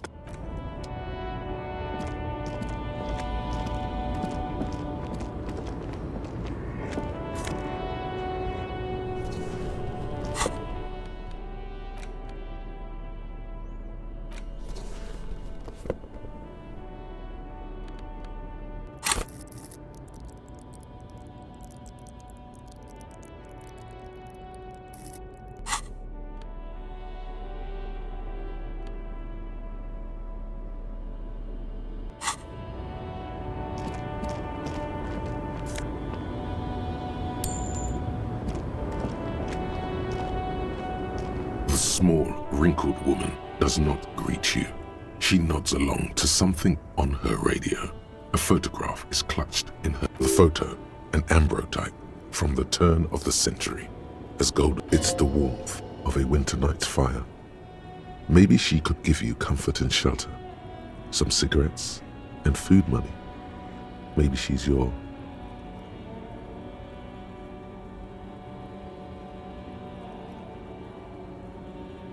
Nothing. Her smile just keeps widening. No response wherever this woman... Wait. She's just a distracted old woman. Better to leave her alone. Why? I just told you why.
Welcome to Revachol.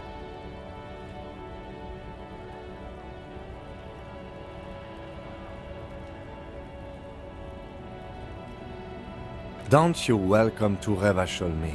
My grandfather came here from a 3,000-year-old racist isolationist culture. Every school of thought and government has failed in the city, but I love it nonetheless.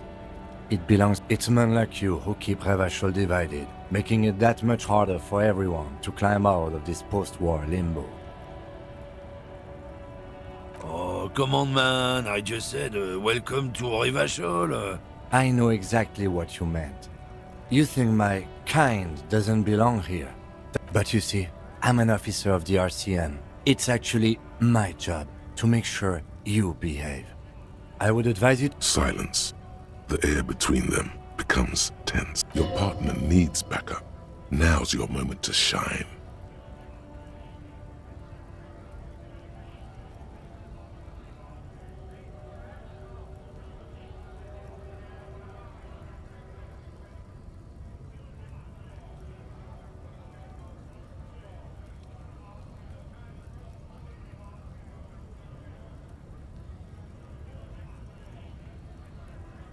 I haven't learned anything I didn't know before.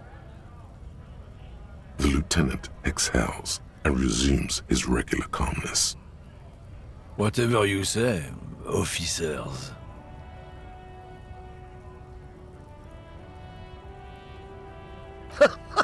Oh man, that's great. Look at that guy go. Haven't seen anything that funny in a while. God damn. Thanks for that, but no, it's not mine. No. He's got a smoke right there, in his fucking hand. Snatch that shit out of his fat fingers. You need it after listening to his garbage. Can't have it. But that's too bad. It's all done for.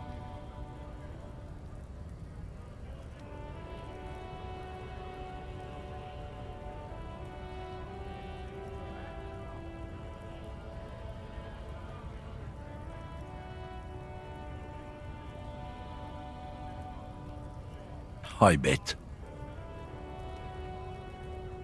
Sorry I couldn't be of any help.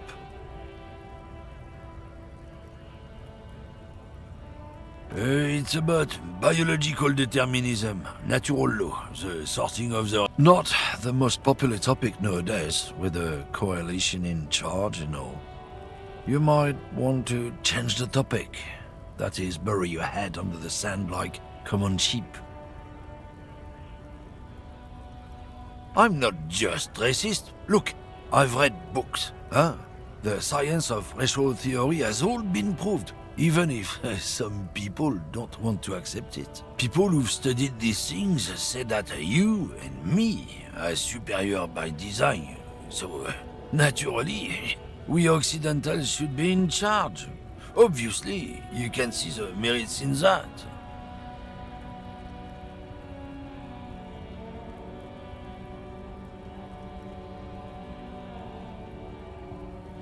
Oh?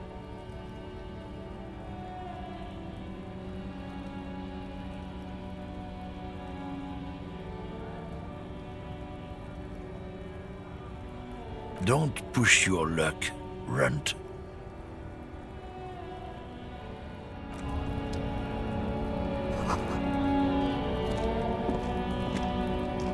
Yes?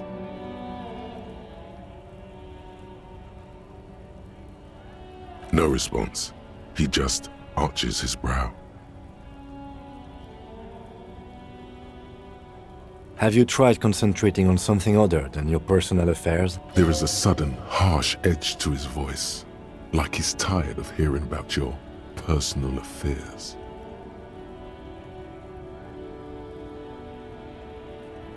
Fine. We should get through this day first. Off hours begin at 9 p.m. If you're still having trouble then, I can give you an orientation.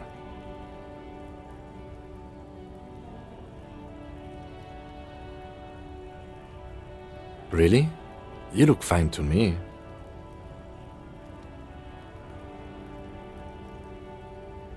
This psychodrama is unbecoming of an officer.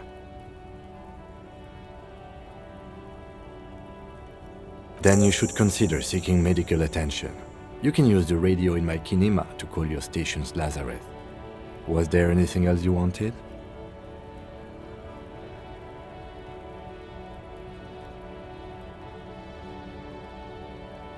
Me? I don't see how my life is pertinent to the investigation.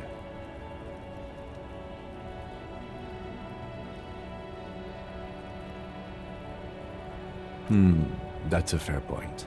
All right, for the good of the investigation, what do you want to know? That's because I'm half Seolite, or quarter. My father's father was from Seoul. So was my grandmother, but from my mother's side.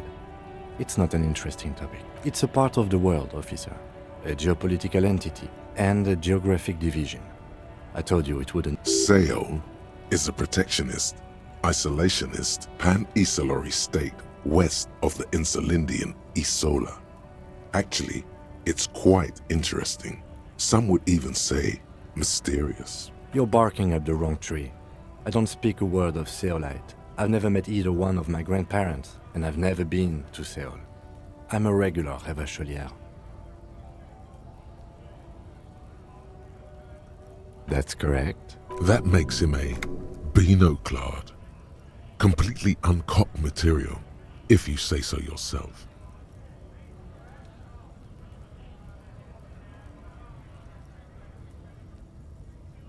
Are they? They are mostly just cumbersome. You could use a good, normal peer yourself.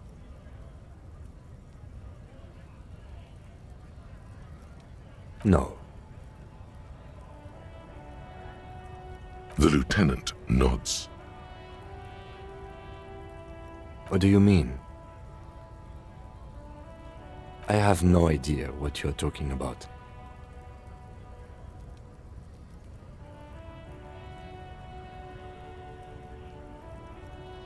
I can't say that it does, no. When I need to think, I just use my notebook. The lieutenant produces his small blue notebook and idly thumbs through. That's where his conversations with himself take place. You're super lucid, yet psychedelic. You don't need office supplies to connect to your nervous system. You're good. Let's change the subject.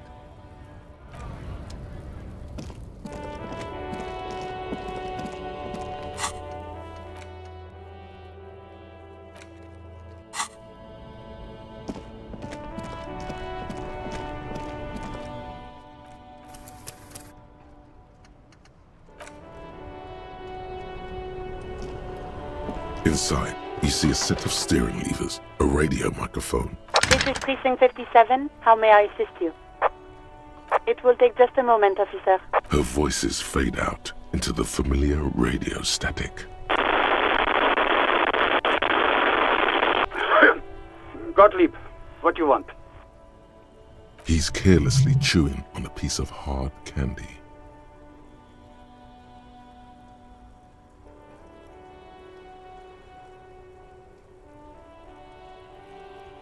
Oh, it's you.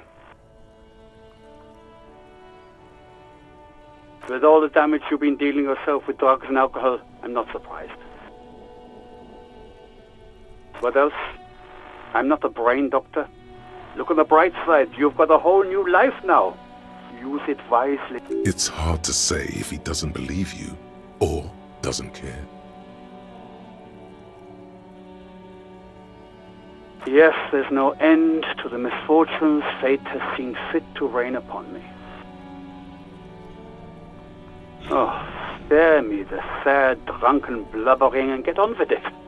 What's your complaint? What? You want me to do blood work for you again? Tell you just how bad things really are across the board? You want another rundown of everything collapsing inside your body?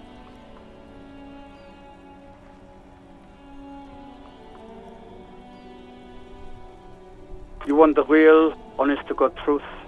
Stop drinking, eat magnesium and vitamin D. Our station is not our retirement home. We don't... So it's political. You're being neglected because of political reasons. And no, I don't want to hear a political commentary on the topic. In fact, I got work to do. Some idiot has glued his eyelids shut with cyanoacrylate. It looks like Mectorson. It's not fucking cryoacrylate. It's super glue, Doc. Mm-hmm. Anything else I can help you with, officer?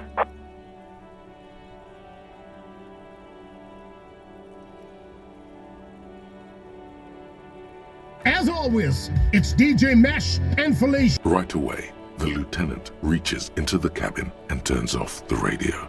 Someone must have been messing with the radio, or maybe picked up a random frequency. He's still avoiding your gaze, and his ears glow red. This is Precinct 57. How may I assist you? 57's... Oh. In the cabin, you see a set of steering levers, a radio.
You see several packaged raincoats fill a low shelf beneath a The packages are small, discreet, sloppily stacked, making them easier to take unnoticed.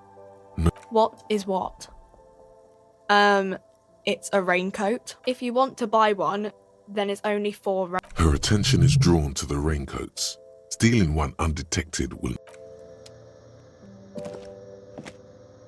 Welcome to Frit. Feel free to look around or something. Everything is out on the shelves. What's that magazine she's reading? You mean this? This is Pop Stars. It's got, like, famous people in it. It's not for sale.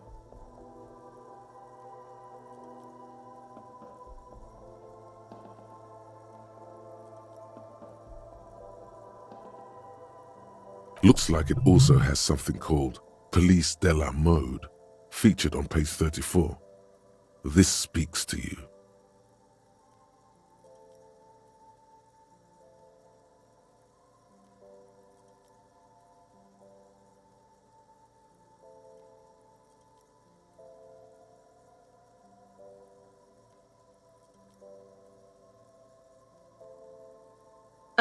It's where they rate different outfits famous people wear. It's kind of funny. They're kind of mean. It's about who's the most stylish.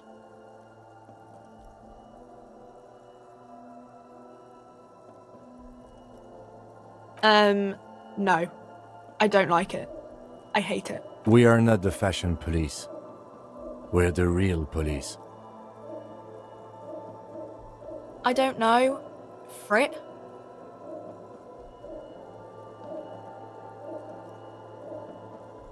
A 7 to 11 grocery store?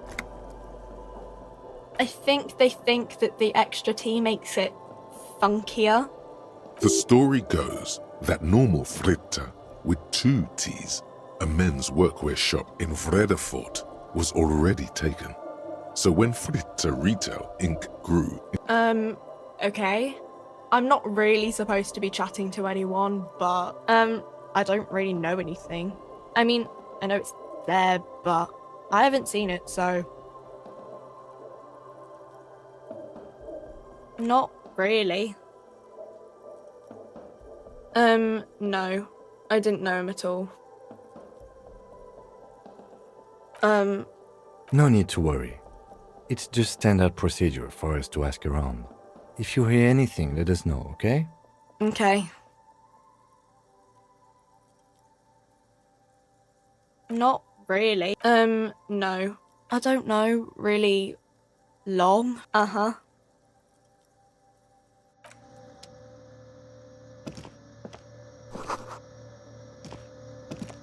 The tear machine stands in the corner.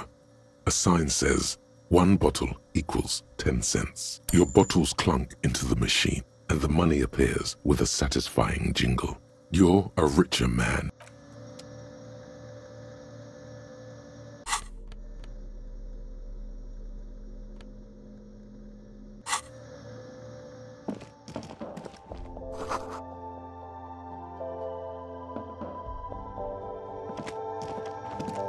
A small cabinet on the wall is filled. Their logo is the bloodless rose. Pure. Just ask me if you need anything from St. Baptiste. We don't stock prescription meds, but we do have Nosafed, Duramine, Magnesium, and Hypnogamma.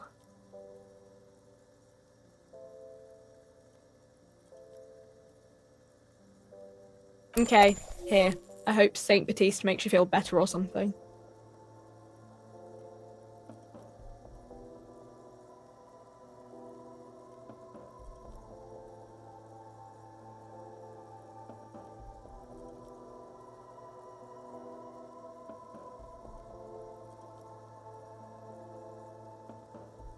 Okay, here.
A couple of indicator lights are missing from this control panel.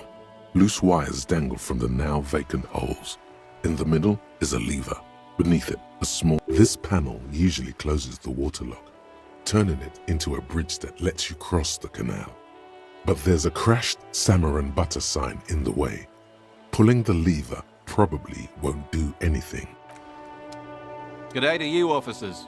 A burly man hangs out by the waterlock, carving up a generous serving of salami with an old hunter's knife. His posture is relaxed. Despite his powerful build and a knife in his hand, this man resorts to physical intimidation only infrequently, if at all.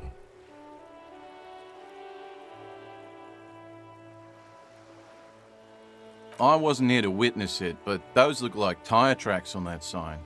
Weird, huh? Then again, plenty of daredevil drivers in River. The words, daredevil driver. Too bad it also takes a year and a day to repair anything around here, especially a waterlock. The rest of the coast is closed off till then.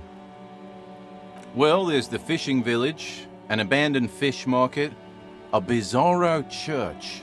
Not much use to the congregation, though. There always seems to be something wrong with it. Yeah, not really much else. Just bombed out ruins.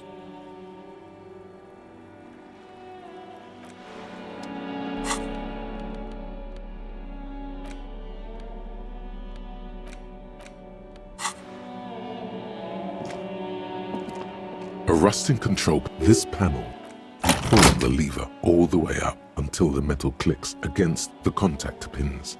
Nothing happens.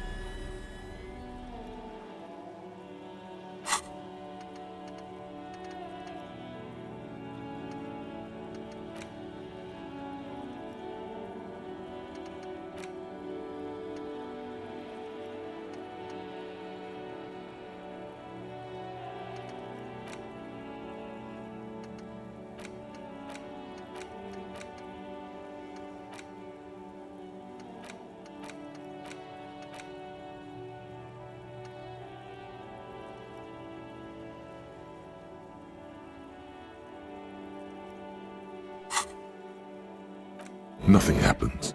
A cold gust of wind. A spring brings the lever back to its original position. You still need to close the waterlock to get across the canal. Wasn't there a sign over there saying functionality will be restored on Wednesday morning? Lonesome, long way home. Here we go. Home awaits. Walk past Station 41 and through the market, past the Boogie Street spearhead to the other side of the lake, the frozen eye at the center of the district. Then past the video rental store on the corner. There, at the end of a street lined with pine trees, a small house no larger than a matchbox. 11 Voyager Road. You no longer live there. Those times are gone. And so are those people. Why did you come here? Why are you still here? And where's the dealer? You have to get back to work. That's all you have now.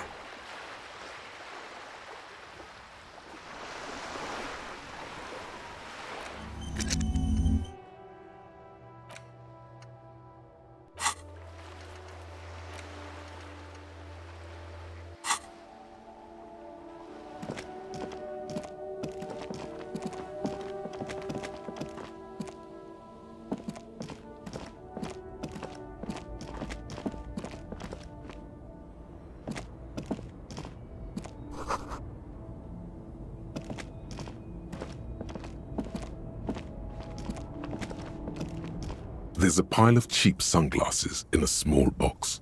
A variety. You like sunglasses, officer? I've got the latest styles right here. Abort. These are hideous. What's more, they don't even fit your face. You can feel them pinching your... Damn, officer! You look like a mega secret spy. Very secret. They're practically made for... They're perfect for concealing your bloodshot and baggy eyes. It's going to be very difficult for anyone to take you seriously with these things. No, you are definitely not buying those.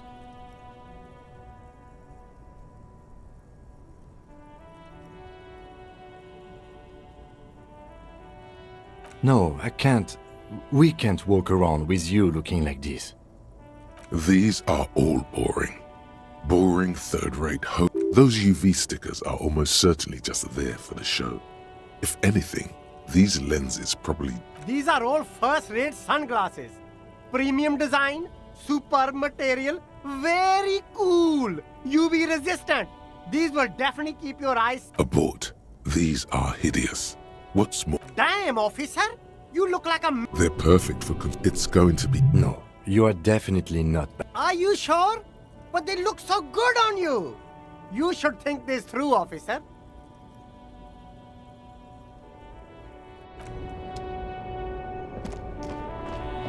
There are clothes inside.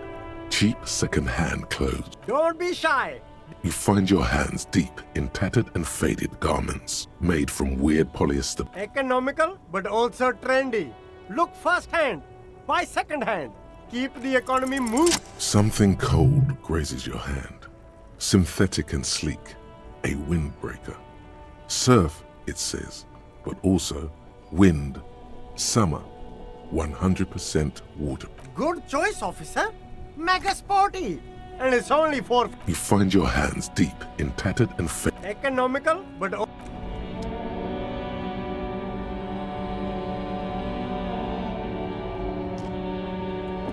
You see two lowly, defeated speakers. Thralls. Slaves, basically. I can see you've a taste for luxury, officer. A pair of Faun Ultras. The design is... Those sneakers, mister. Those sneakers are the latest Faun sneakers. Super Air, Super... Only? That's madness. These once respectable speakers have been conquered. Reduced to a... No, don't look at the speakers, officer. Look at the sneakers. The sneakers are the stars here. Then look at them again. These are the premium lifestyle sneakers, officer. The best on the market.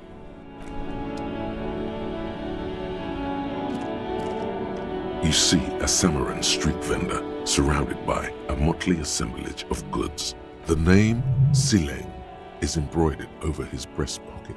Happy shopping, officer. Everything's cool here. Everything's cool. The goods are cool. The customers are cool. The place is cool. And one more thing, officer. You're very cool. Bang, bang, bang, bang. You're right, officer. 100%. No playing around then. Strictly business. Maybe I can interest you in some premium men's, only the coolest goods in Revachol. I've got sneakers, speakers, extremely comfy pants too. Try them on right here. No shame, only freedom. Good joke, officer. Here we don't have permits. Just economic freedom. Take a look around. You glance around the decrepit buildings, the miserable weather, the sidewalks strewn with sunflower seeds and a... It's beautiful. Beautiful freedom. It is, yes. Anyone can set up their shop whenever they feel like it. That's right. No permits, no bureaucracy. That's why this city and its law officials are so cool. Hyper cool. I'm an entrepreneur, officer. I've got sources, buyers, suppliers, distributors, manufacturers, wholesalers. All extremely cool and no need for discounts at ceilings, officer. Everything's already on sale. Anything for you. Me? It's a boring story, officer. Who cares? Very sharp, officer. I'm Serais from the Sigai province of the Serais Empire. The apricot suzerainty, you know?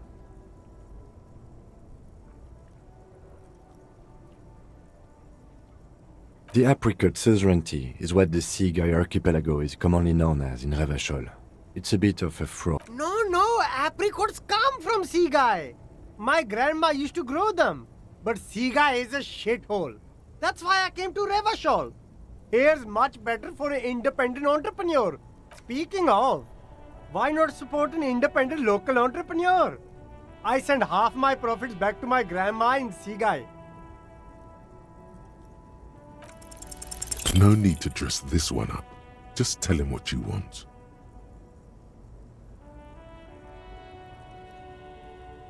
Oh, okay.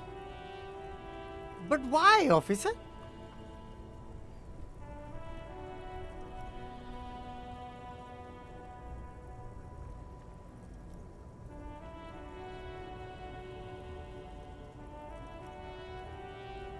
Ah, yes. Lots of cops are. Are you trying to ask for a bribe? If so, you're not doing a very good job. Sorry, detective.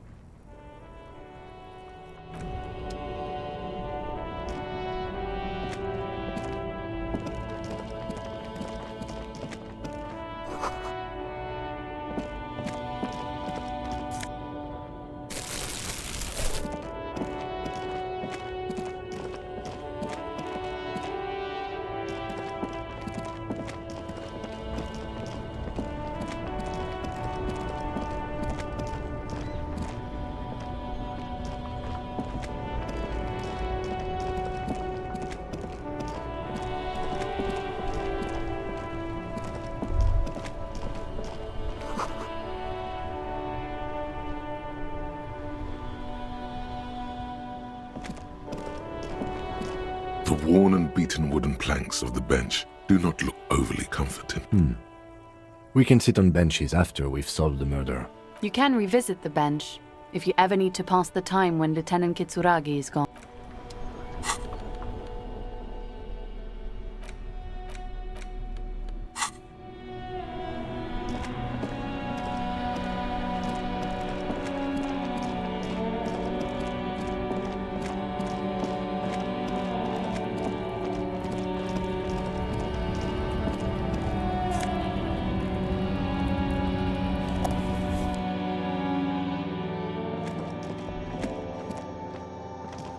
The tear machine stands. Your bottles clunk into...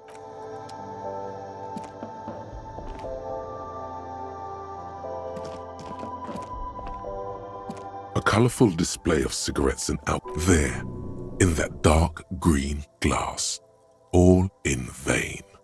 The great flowing river of warmth, wine, alcohol, beer, alcohol, love, alcohol. Sure. If you want something, I can get it for you. Just let me know and pay it. But I'm obliged to inform you that both alcohol and cigarettes damage your health. But I guess you already know that. Don't ask, don't look, don't do anything here. Just go away. Get back to work.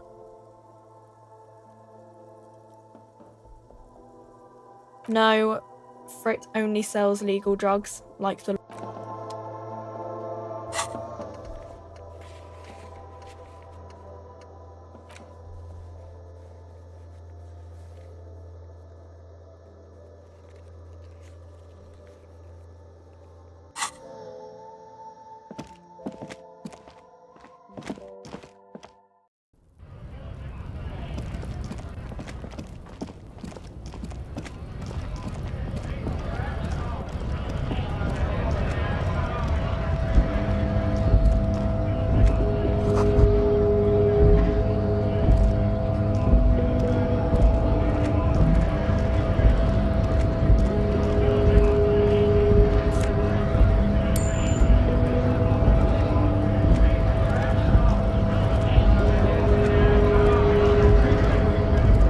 Scab?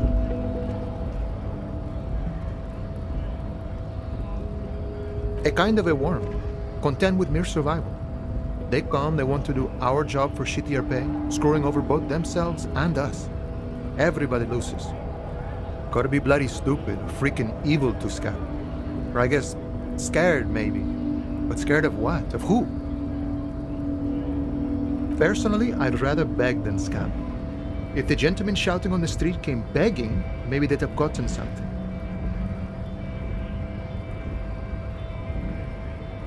We've explained the matters, but they don't listen. This lot would be reasonable and go home if the big guy wasn't riling them up all the time.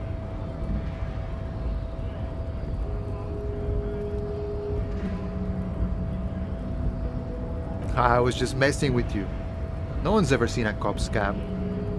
Imagine, you cops going on a strike, but then another cop comes in and says, "Let us cop for less money." Speaking of, what brings the RCM here, to the wild north? Come to see the strife? Body still hanging in the tree? Hey, that's a rough pickle. Can't help you with that, sorry. I'm not really an admirer of dead bodies. Might be someone else from the Union can render assistance. I don't operate in that capacity. I'm not a granter of passage. The passage grants itself. Aye, walk right past Measurehead and go in. Yeah, the 2.5 meter tall Semini Supremus is there. Walk right past him, then press the button to unlock the door, then go past him again, and you enter the arbor through the office. Está.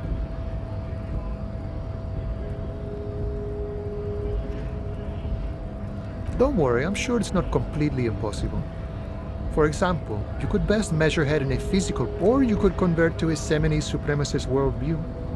Or, maybe it actually is completely impossible.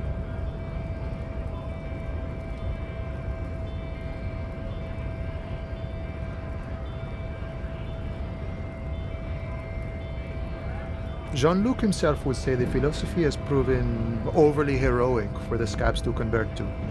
Not enough into it. Not yet, no. He's incredibly strong. Nothing a couple of solid hooks from Dexter and Sinister won't fix. Sure.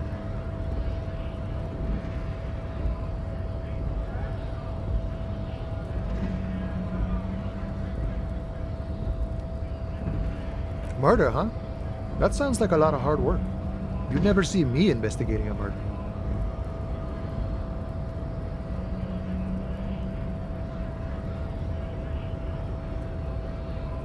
Of course, Policia. It wasn't me. You can rule me out. Easier that way. Should we? He's nice. I don't like nice. He didn't do it. It's the truth. You know, serious business. I'm sure the big boss will be glad to tell you.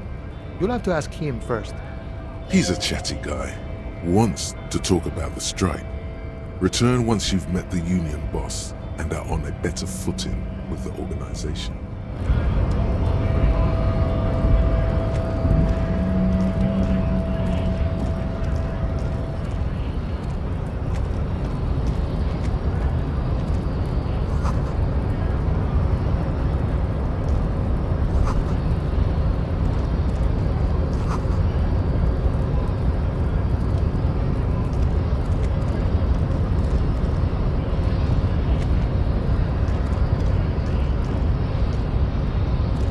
Body betrays your degeneracy. Yeah, Measurehead. His body totally betrays his degeneracy.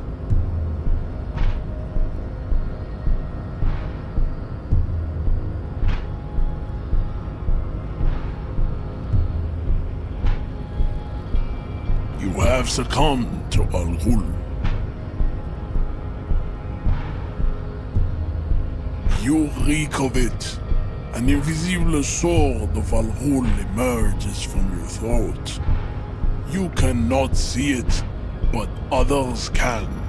It is making the woman in my company sick.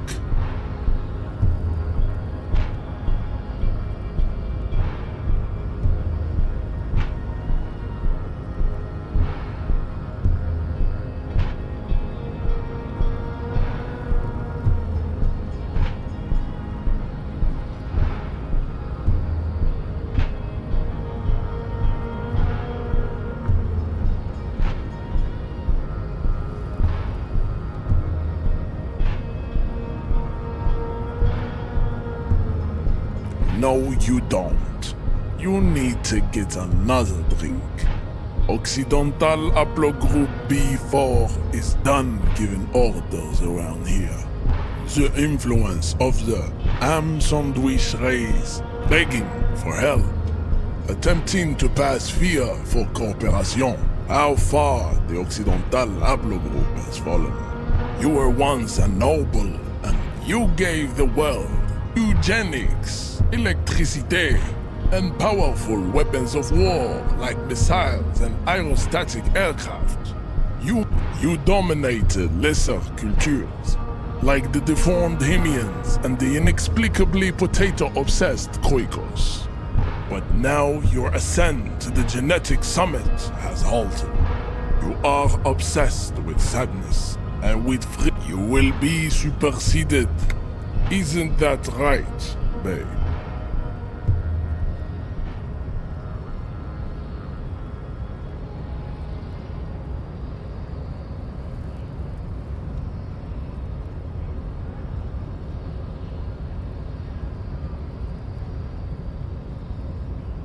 It is, baby, yeah. You know it. There is a button right behind him, just out of reach. It must be the one that opens the door to the harbor. This man is not budging.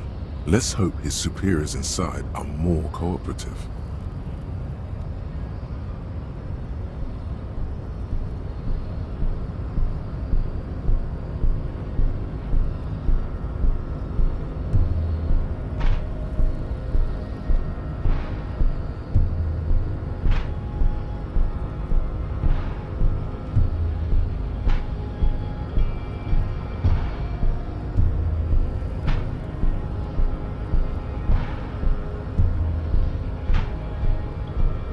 Enough with this begging.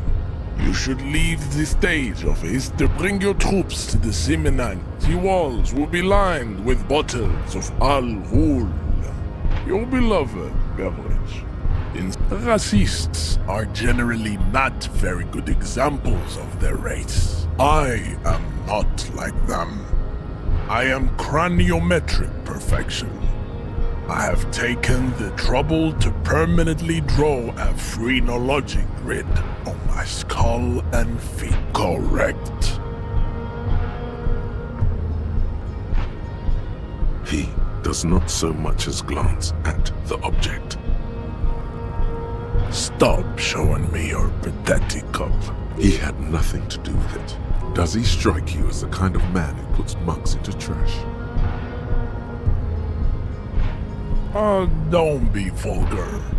White or not has got little to do with this.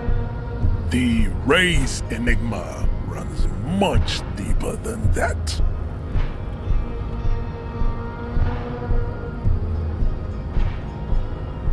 Mr. Clare is a man of vision and means. He has the will to also. To serve is noble. It takes discipline. Your petulant individualism has only contributed to your race failure. It is lax and moronic. Jam. Individualism. You have gotten these ideas from degenerate youth culture, have you not? You have picked them up from rock and roll is moribund. Only Koikos listen to it anymore. There is no life left in it. I am not surprised you enjoy it so much. This has happened to many of the side products of the inevitable cultural victory of the Seminese race.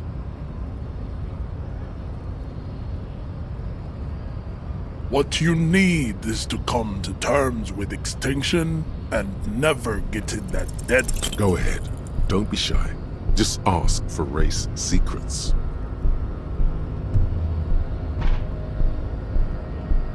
Inane popular culture lingo.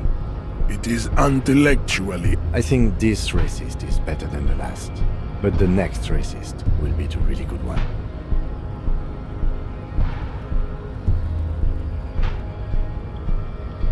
There always is. Race is reality. We still need to get into the harbor. We need help with the tree situation. There must be another way.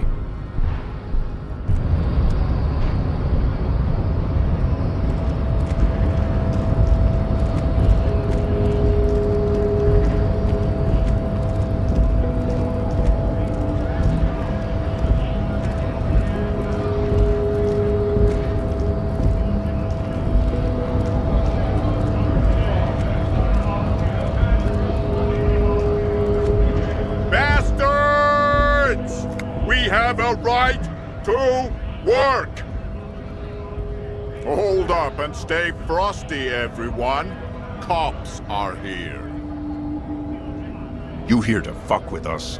Beat the honest worker down.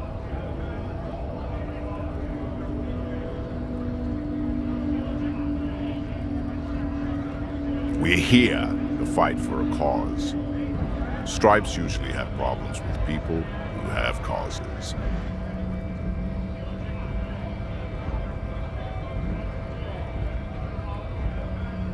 Good. We're fighting for a cause here. Right to... Besides, we're not that different. It helps if people see us talking, cops and strikebreakers together. It shows authorities are on our side.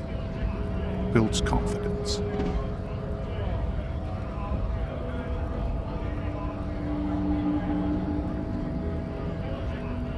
Rights of people, rights of workers, to have gainful employment, to make a salary, and feed their families. Maybe you should ask them the questions, like, we have families to feed, you piece of shit. So do we, Scott.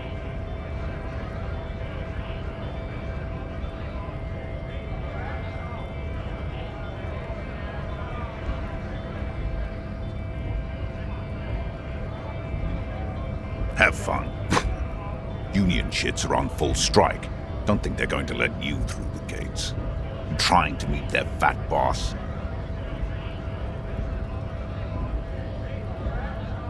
I know nothing about a murder. The mention of a killing sends a barely noticeable shiver of tenseness through him. Interesting. Wouldn't put it past these harbor bugs. They'd do anything to stay alive. Right to work! It's shameful. Cops doing nothing. You should bring backup, open up the gates for us. Blockading gainful employment for workers is a crime. We are not picking a side in this just yet, sir. Pity. Let us! Honest men and women, with rights, to work, to be useful, not toys for corporate interests. We came here to help the harbor run smoothly in time of crisis. If union fucks don't want work, they ought to let in those who do want work. I have a question. Why do all these men follow your leadership? You think they follow because I'm big and loud? No. They follow the rules of the market, the rules of the economy, because they were given a job to do!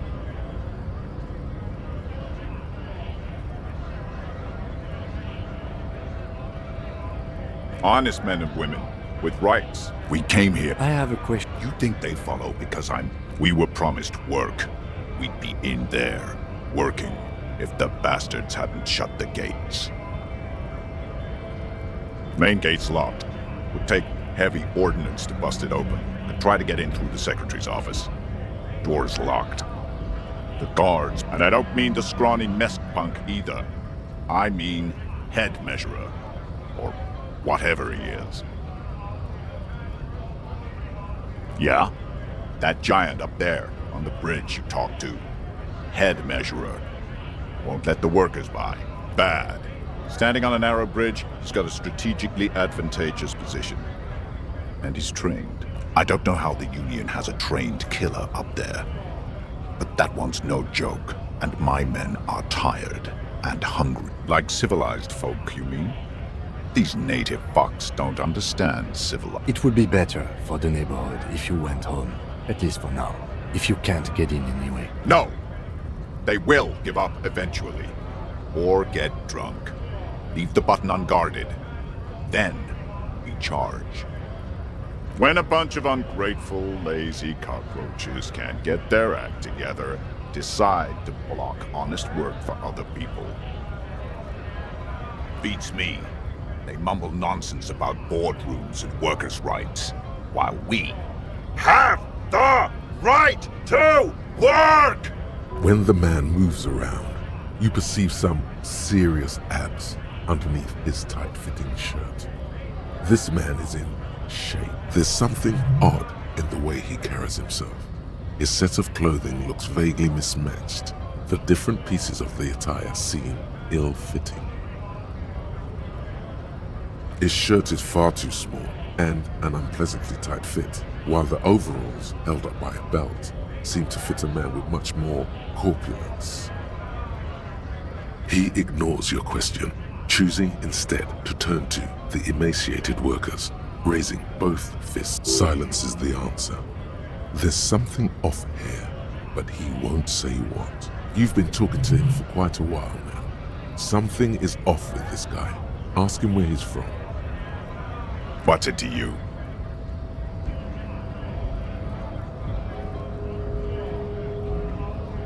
Am I a suspect?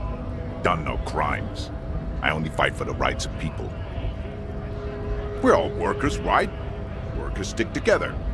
Came from the eminent domain, in Jamrock. Backgrounds in odd jobs, heavy lifting, cargo hauling, bouncer work. I know the drill.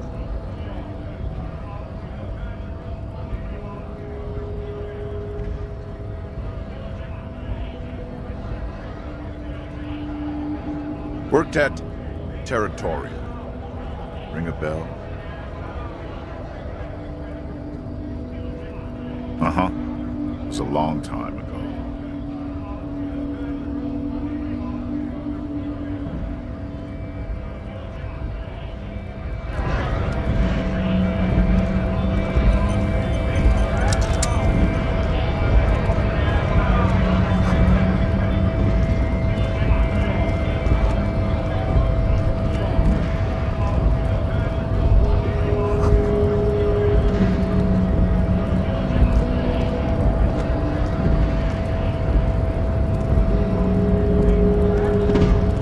Wondering, man. How can I help you? Sorry. Busy surveying the situation. I'm sure you'll figure something out. You guys have a wiretapping, telescopic batons, futuristic circuit bending to infiltrate harbor machinery, or calling in tactical air support. You guys have air support, right?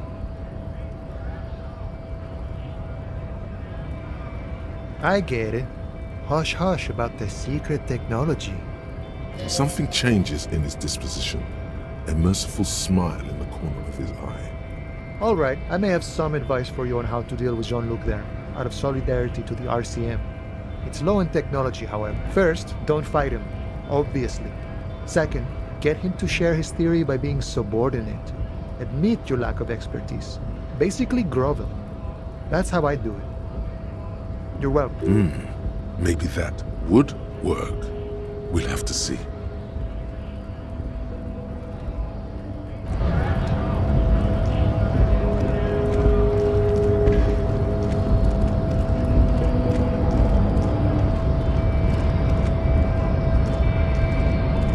Your race descent has only worsened since I last saw you. You have really let yourself go. Ask what kind of races there are first. Classification is core to this stuff. Do you? There are 3 categories of race. Type A, the heroic races.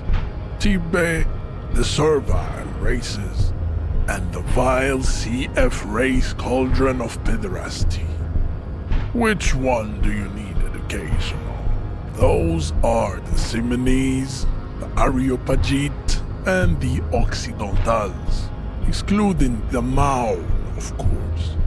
The Maun are riddled with eczema to the point where they find it a receding genetic pool has led the Maun on reprehensible street parades. In Maun cities like Stadskanal and Vredefort, wherein wouldn't clog the Vespertines and Messenians of Vesper and Messina, the ancient Meteorans of Meteo by the Gulf, the other large Mondial civilization, the Mesk, are too yellow and oleaginous to count as a heroic race. True, they are violent and expansionist, but they have a glandular problem. Overproduction of sebum. Sebum is leaking into their brains, as proven by the Maun and the Mesk. Occidental type A is in retrograde. The Simonese and the Areopagites are on the ascent. The Areopagites are sleek, long-headed. The Simonese are powerful, mesomorphic. The latter is perfected and adapting. Together they form the Simeno-Areopagite. Nature was not capable of more.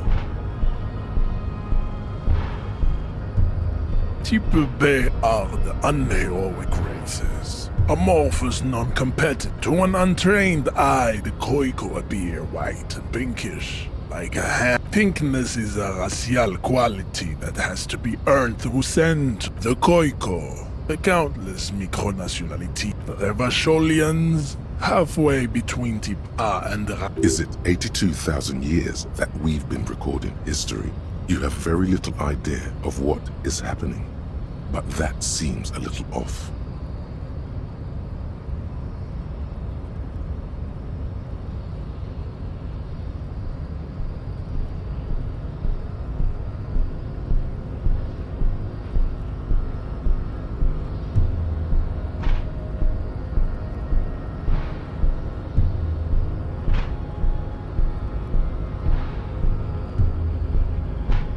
The revolution came to Ravachol. The revolution is fatal, familial. Enough of type mediocrity. Tips CF are a museum of failed chimeric experiments and tragic lesser races like the mosquito. Grotesque, the mosquito is born sterile, like a donkey. Then there is the Simino Koiki Chimera. Are you sure you wish to know of the Simino Koiki Chimera? It is not listed. The Koiko, as you know, are very servile, especially when they meet the rich man. Racial scientists have toyed with the idea of crossing the Simonese with the Koiko. This will never happen. The Simonese and the Koiko may have similar interbreed, but enough. It is cruel to entertain. You understand nothing. To solve the great race enigma, you have to first ask yourself, what is the race enigma? You have not even worded the mystery, let alone solved it. We will see. Access to the Union is important for our investigation, but there may be another way in. We thought... Am I mildly worried he might take it seriously? The lieutenant thinks.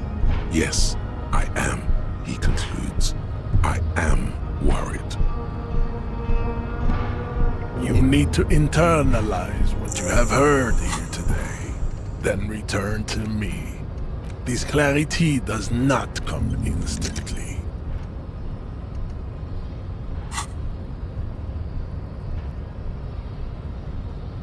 I cannot possibly imagine what else we have to discuss, Tibere Vasholian.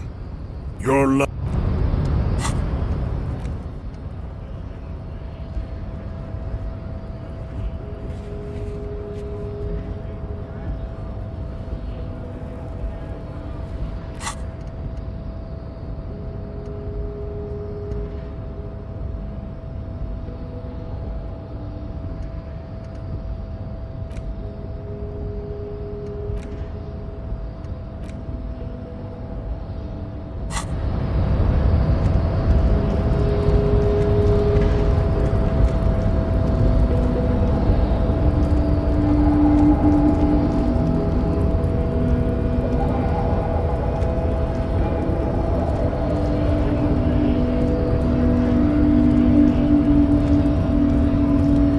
Wandering man. How can I help you?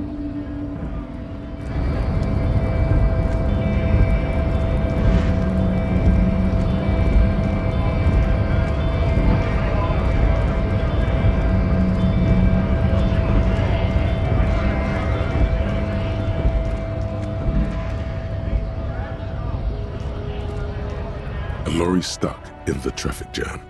This big, heavy Grad-made machine is well kept for such an old machine. The windows are clear. They've been recently washed. You can see a lorryman's cabin with personal belongings, stickers, insignia. The driver has adorned his space with a substantial collection of peculiar The back end of the cabin has a small perch to sleep, large ashtrays. There are several racist nationalist paraphernalia, not unusual in this part of town. This is our guy. Likely, yes. This guy's proud of who he is, drapes it all over his machine.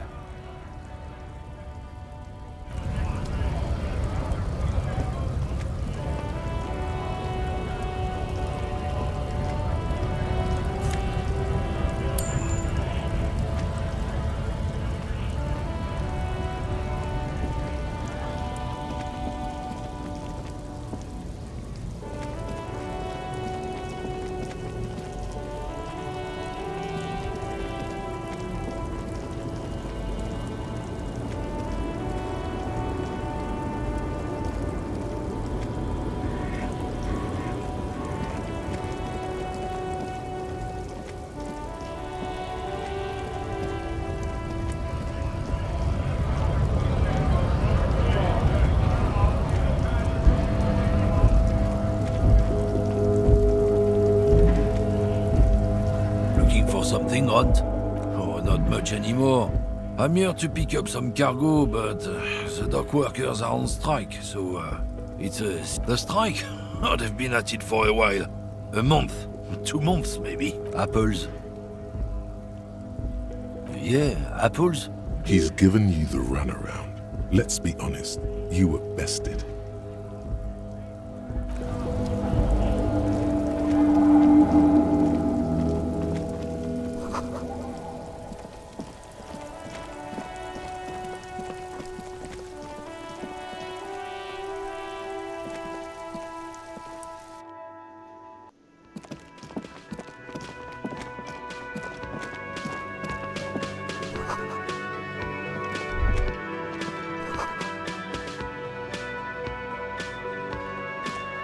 A thin man is smoking below an exhaust hood, occasionally sipping from his mug. As you step in, he nods toward the table and says something in a completely foreign language.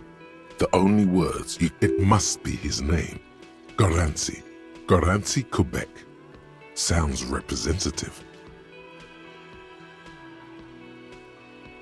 The man puts his cup down and replies something, his left hand drawing arcs in the air.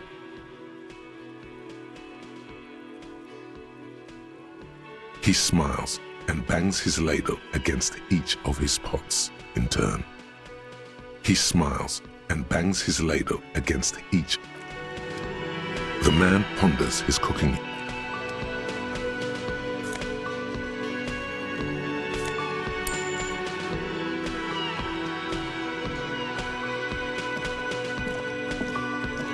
You see a heavy steel door with a prominent dimple lock. You immediately feel drawn to the color. Blue is for mystery. The cobalt blue surface feels rough to touch. The stainless steel door is flush with its frame on. You do? It's a door in the back of the kitchen. Why do you care where it leads? It is quite pretty. I suppose we could look into it as a side investigation.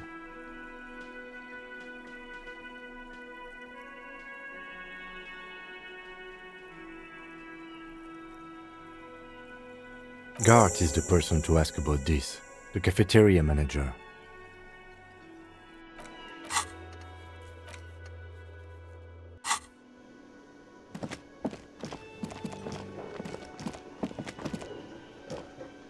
Can I help you? Thanks. I hope you found what you were looking for. How strange. I certainly didn't put them there.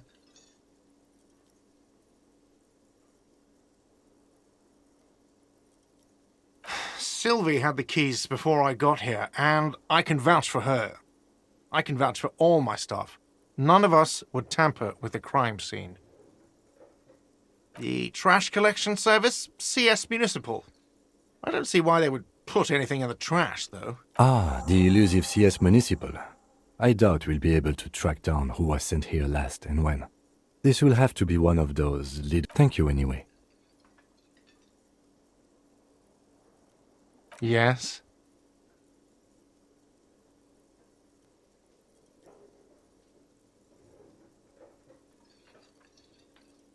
What thing? Yes, not the whole damn union, thank God. Just the nastiest and loudest faction. They come here in the evenings. Dumb, unruly types. Think they're big shit. But they're good customers. We should find out who this Lord faction is, occupying the booth. Loudness means talkative, and we need info. We don't. We have to wait. They'll show up sooner or later. You glance at the clock on the wall behind the manager. Huh. Good question. They're probably getting drunk or protesting something somewhere. Or laying low after the... Whatever he may feel about you, he can't miss the opportunity to throw you a look of what he assumes is shared understanding. Go with it. Yeah. The union guys think they're untouchable. They probably fucking killed that guy or something, and now think they can hide out till it all blows over, and it's fair weather again in Martinez. I have a feeling we'll make their acquaintance sooner or later. Oh, yes, that door, sure. There's nothing mysterious about it. It's just a door. No, I don't have a key. I don't know how to get there. And I don't care either. It's not like I've been wondering about it for 10 years. It's just that awesome, boring storage space with a bunch of old junk and dust. Junk and dust. He's attempting to maintain an air of indifference. It's absolutely not convincing. Fine, okay, a little. But my job doesn't leave me time for wondering about one locked door in one of the cafeterias I manage. So I haven't opened it. I have cleaned the whole place 100 times over, though, after the animals. And I haven't found a key, so good luck with that. Yes, not the whole damn union, thank God. We should find out who... We don't. You glance at the clock on the wall behind the manager. Huh. Good question. They're probably... Whatever he may feel about... Yeah. I have a feeling we'll make... What? By the way, you should come back to this thing-based questionnaire if you see anything interesting in the whirling later. Another thing. Great. I love those. Yes?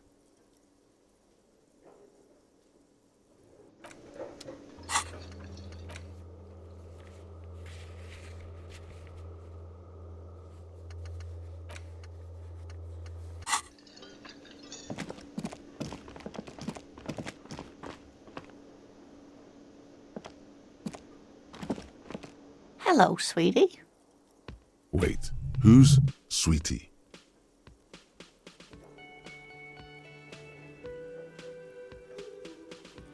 Why, you are, officer. And have you found anyone to be sweet to?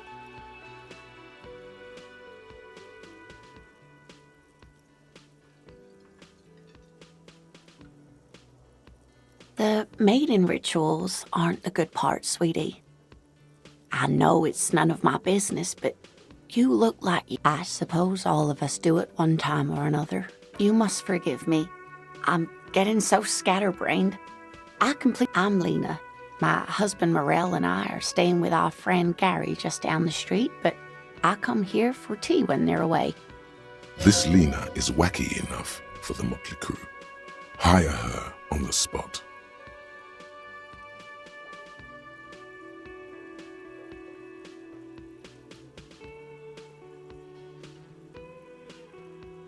Whatever do you mean?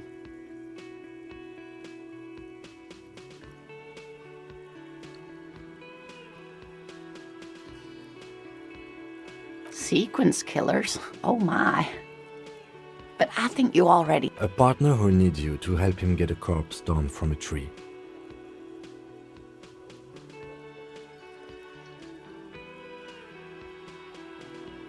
I can assure you with absolute certainty, there are no sequence killings. Now, gentlemen, no need to squabble.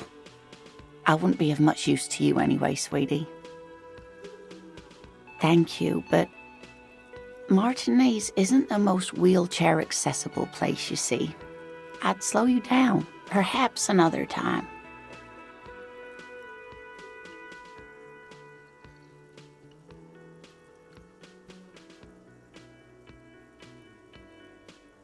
Yes, officer.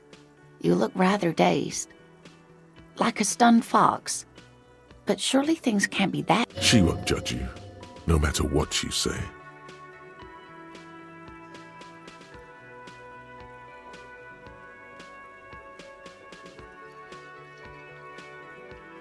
Oh my. You know where we are, right?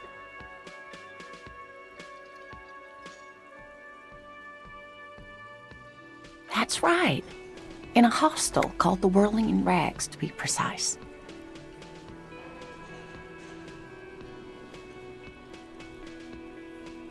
How would I even begin to tell you? Revachol is the most beautiful city in the world. We're fortunate. I haven't seen very many other cities personally, but everyone says so. Revachol is a rare jewel. This city used to rule the world. Though, speaking of history, You know what year it is, yes?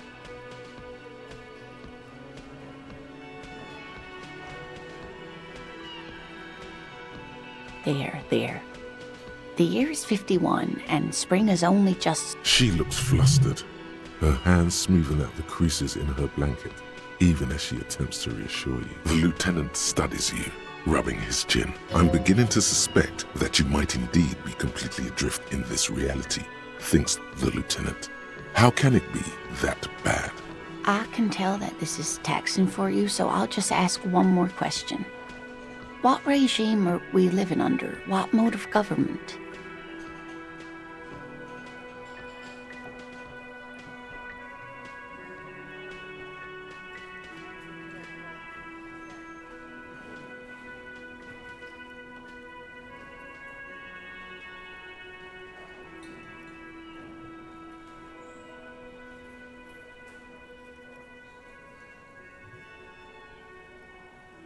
Oh, sweetie, it's really not. There used to be people who thought that way, other people who wanted those things, but Revachol is a zone of control led by an alliance of foreign powers called the Coalition. We have almost no government of our own, and certainly no... But they still have cops. Oh dear, this is troubling. You really ought to know that, being one yourself. There aren't any cops in Revachol, not in the traditional sense. The status of law enforcement has been but we should stop for today, sweetie. You look like you need a break. Besides, I'm not the best. She's scared now. She's realized you really are brain damaged. Someone more educated in sweeping matters. Maybe you... No. I'm not an encyclopedia. I won't be a guide either. Of course. Then I don't know. Someone rich, maybe? Wealthy people are educated. Though I don't know where you would find a wealthy person in Martinez. Oh, sweetie, I heard your conversation with the manager about your financial troubles. When do you get your next paycheck? If she could, this woman would feed and clothe you and every other sad. You've got guns of steel and a chiseled jaw somewhere under the bloated alcohol layer. Maybe she'd like to sponsor you.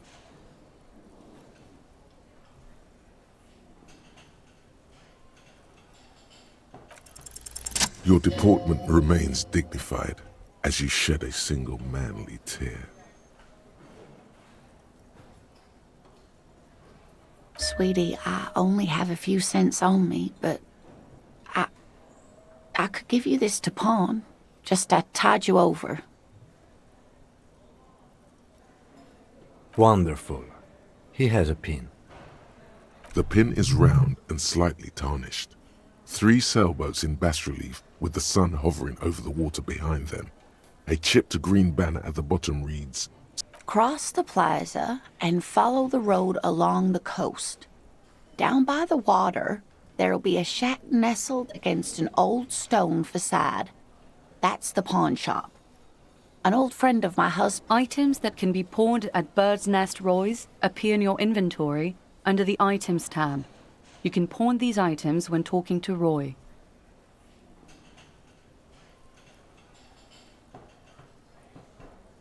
Oh, it's not an ancient family heirloom or anything, but I suppose it would be nice to get it back. Of course, dear.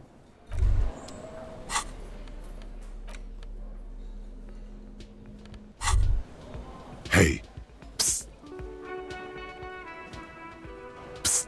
Hey, you. Yes, you. Word on the street is you're ready to start building communism again. You keep saying things like, down with the bourgeoisie, eat the rich, sodomize the landowners, impale all people who have more than 25 real in their pocket. Okay, not in so many words, but don't deny it.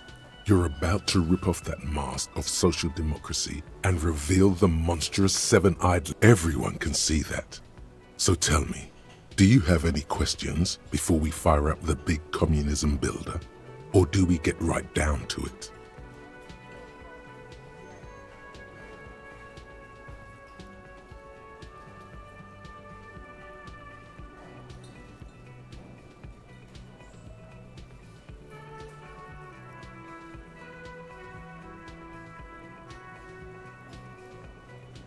Failure.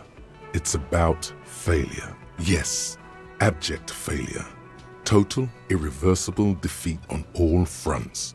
Absolutely vanquished, beaten, curb-stomped and pissed on. Until you came up, you alone, against every living thing, against every human alive. 800 trillion real in the hands of an impossibly well-organized ruling class. You against the atom, the charm and the spin, where the whole world failed. Matter failed to bend to human will. Human will failed to get to work, comrade. Very well, I guess no one will build communism then. Tell the working man. Did someone mention cocaine? Are we doing cocaine? No.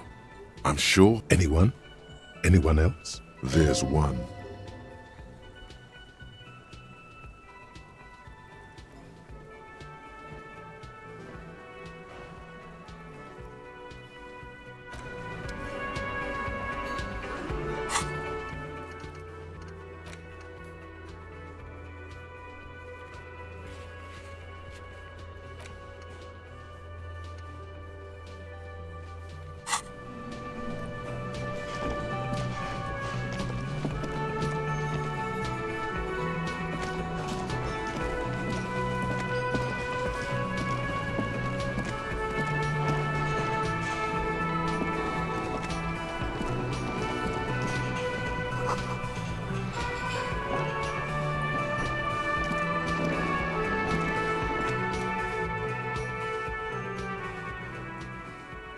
On the counter, rolled out of his open hand, you see a blister pack of headache medicine.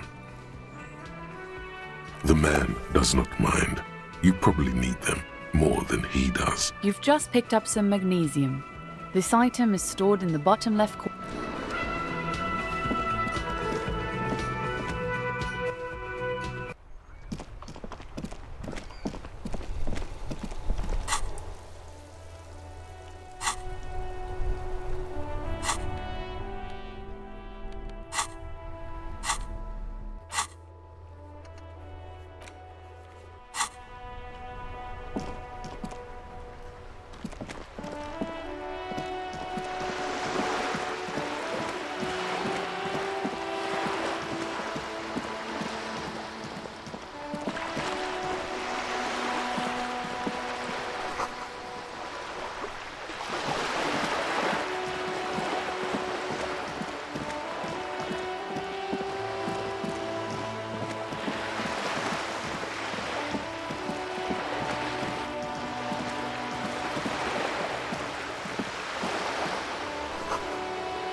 This is a wall on the side of an apartment building.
So much for a quiet space. There must be another way into the building.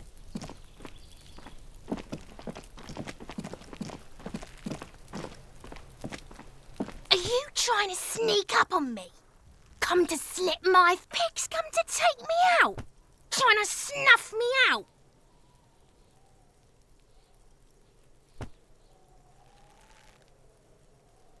Don't get fucking clever with me, pig!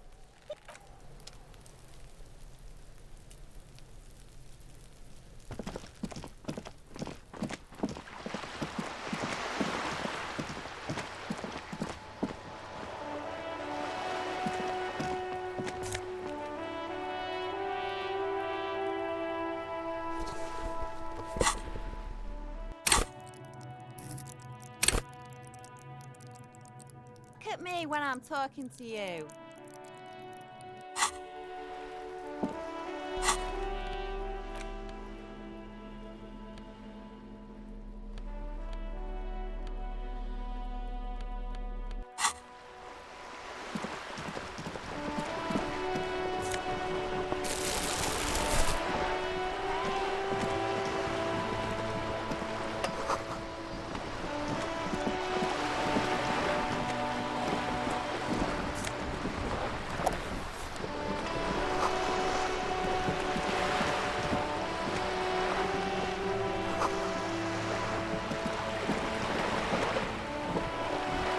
A striking woman leans against the cabin top of her sailing boat, smiling as you approach.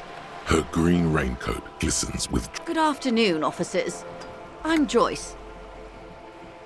Joyce L. Messier. I represent the board of Wild Pines, the owners of the harbour. You gentlemen must be from the RCM.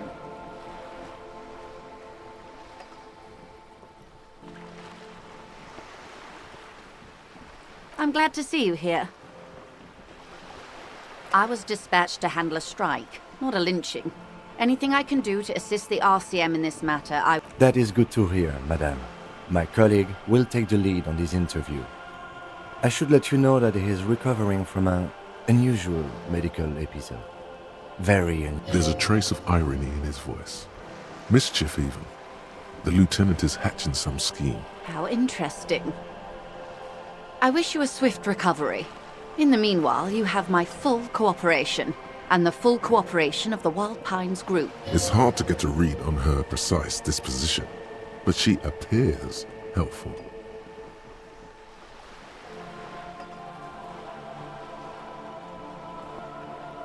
That's the man who was killed. I'm afraid this is a discussion for once we've cleared the lynching question.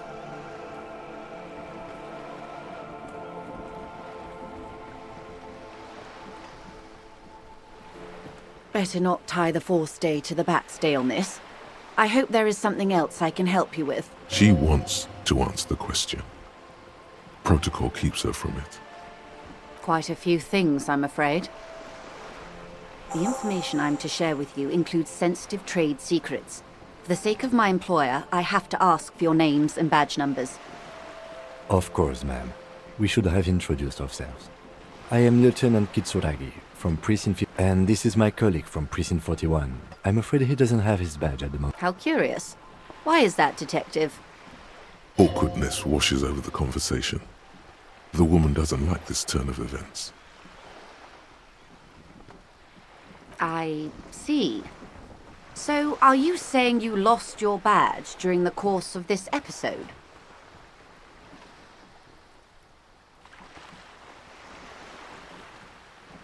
Oh dear. Some kind of encephalopathic amnesia. I don't even know how to respond. I do believe you, naive as that may sound. I simply can't imagine what you gain by faking such a condition. As I said, ma'am, his technique may be very unconventional, but he is an officer of the RCM. Of course, I sympathize, but I'm afraid I simply can't share anything more until I've seen that badge.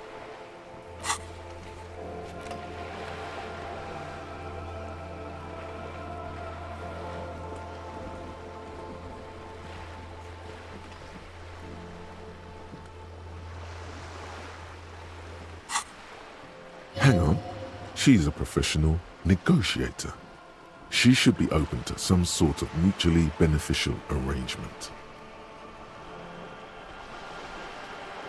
I mean, favors for favors. A dirty alliance of some sort. Easy. Just offer her a favor. Like I said, nice and dirty. I will be frank with you. If I'm going to break protocol, I need to be able to justify it to my superiors. They're going to want to see something very tangible. You're in, but expect her to drive a hard bargain. Reports from inside Terminal B suggest it's a hub for the local drug trade. This is an open secret in Martinez. The Union controls the terminal, so it goes to reason. They're profiting from this trade. The company has tried looking into this matter before, to no avail. Perhaps someone with your authority and resources might turn over the right stones.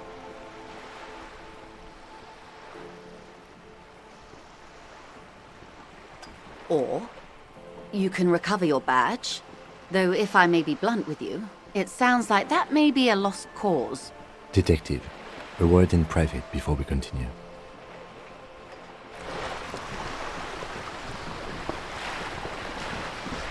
This is not going quite as I hoped it would, Detective. Honestly, I was expecting you to use your unorthodox technique to keep her off balance, and not volunteer us to be her henchman.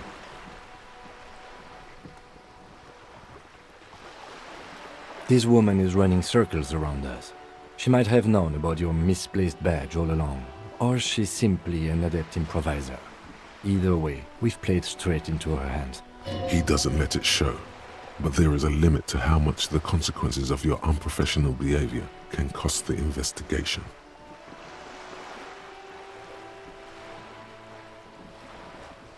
No, if there is reasonable suspicion, we must investigate. Otherwise, she could claim we're siding with the Union, or that we're on their take. We'd never hear the end of it. What I propose is, we ask her, then we investigate, briefly. But do not share the outcome of this investigation with her. We tell her it's done, and demand for her information on the lynching.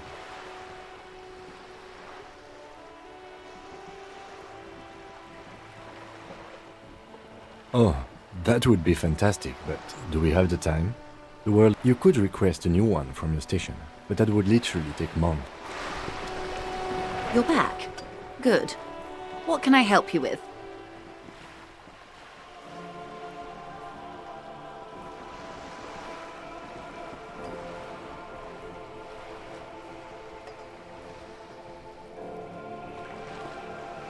It's quite straightforward. Someone is using Terminal B to smuggle raw Ingredients for what? meth and dextroamphetamine, GBL, and various synthetic psychedelics. Honestly, it might be quicker to say what you can't make from the stuff. Yes, after they clear the terminal, we lose track. The actual production is taking place at various sites in and around Jamrock Quarter, north of here. Wild Pine seems to be well apprised of the local drug trade, man. Do you mean to say the Union also produces the product? Sells drugs, I mean? We're in logistics. It's our business to know. And no. As far as the company knows, the Union does not produce it. They transport the ingredients for a cut. Yes, but you won't get anything out of Evrat and the Dockworkers Union. Still, every chain has its weak link. The lorries. Someone needs to move the ingredients from the harbour into the city. Once they reach Jamrock, they're distributed to a network of local manufacturers well beyond our grasp. But in transit, they are vulnerable. Perhaps you've noticed that a number of lorries are tangled in a traffic jam at the roundabout just now. Interview the drivers who are still hanging about. One of them might be waiting for a crucial shipment. I'll be explicit. If you find this driver, I will share company secrets with you.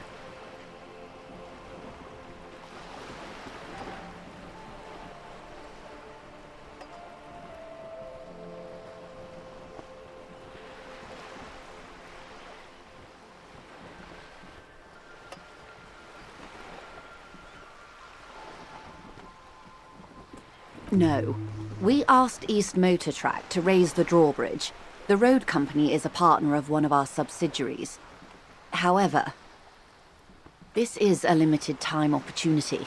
Once the complaint has been processed by the Trade Committee, they'll have no choice but to lower the drawbridge, and the operation will continue.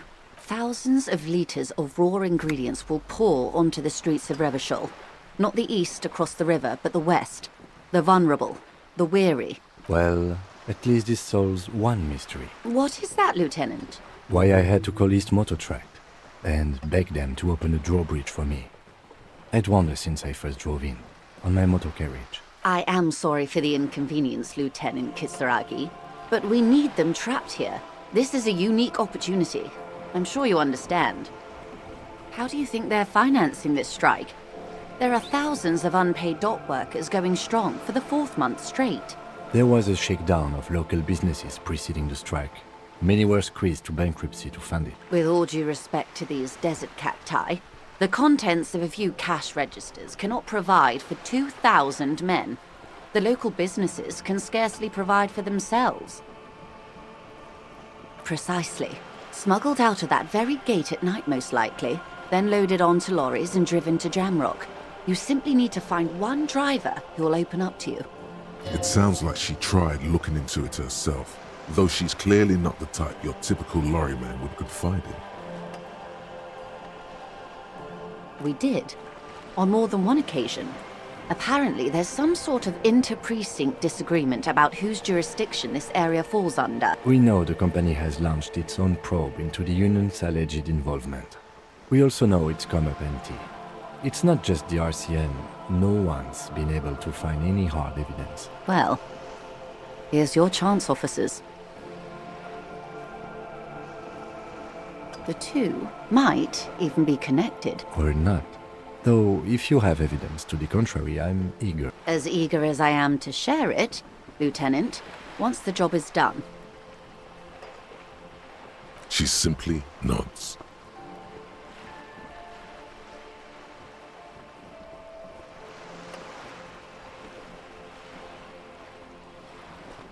Is what you want to say, but it isn't that easy. Look at that lady. Take a gander. Squint your eyes, bub. Why, yes, tucked away under that sturdy green raincoat, almost rusted, while dull orange pearls hang from her earlobes, red from the cold. Now look at you, you misery-clad simian, barely able to tie your own laces. You're poor, poor as balls. You can't ask this person for money. You're too.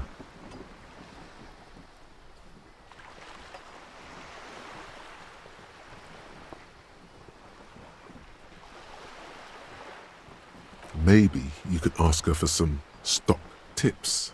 As I was saying, if there's any way I may be of assistance, please don't hesitate to ask.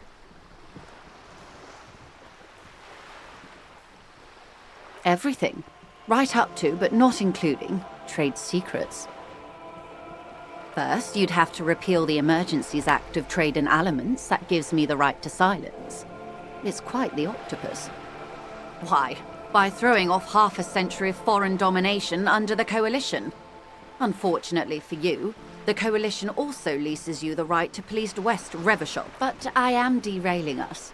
You wanted to know about the strike. I believe the official title is Senior Labour Negotiator. In practice, I'm a grocery clerk. I relay the union's demands to Wild Pines and return with Wild Pines' counteroffer. And how are the talks going? They're not. That's the problem. The union stopped all negotiations a week ago, after that awful lynching took place. Now they won't even let me into the harbour. There's a 2-meter-20 racist behemoth blocking the gates.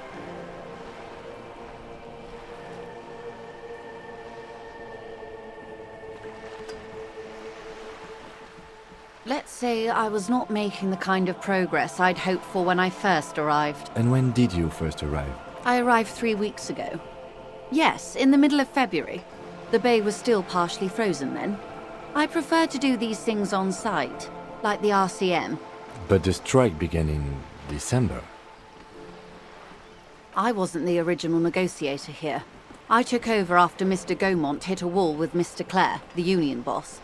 Mr. Clare refused to speak with Gaumont despite concessions he'd granted the union in prior negotiations. This isn't the first time the union has gone on strike. Heavens no. There have been 2 prior strikes. Both times the union won significant concessions, including overtime pay and a medical plan. This time their demands are more, I guess you could say, aggressive. There are leaflets everywhere, and banners.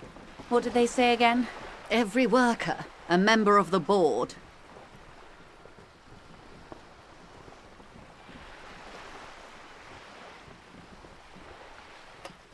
Fortunately, they explained it.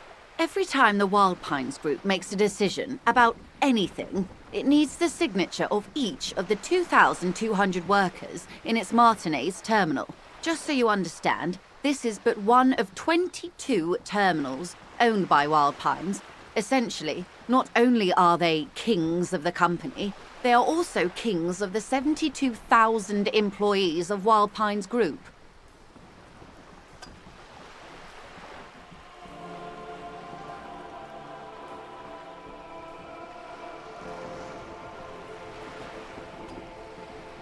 That may well be. It's not up to me to decide who is king, but as negotiations go, it's not a swell start. I'm not sure.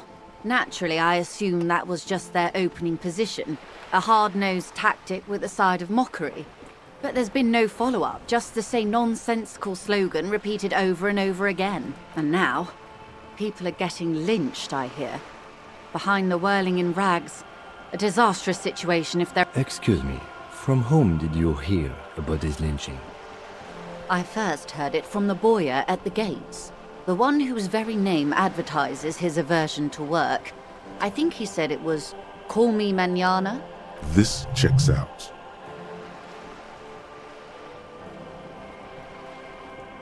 The scabs? You mean the huddled masses of Jamrock, come to plead for work where the union refuses to? If they were organized by Wild Pines or its affiliates, then it would be a company secret. I could not share it with you.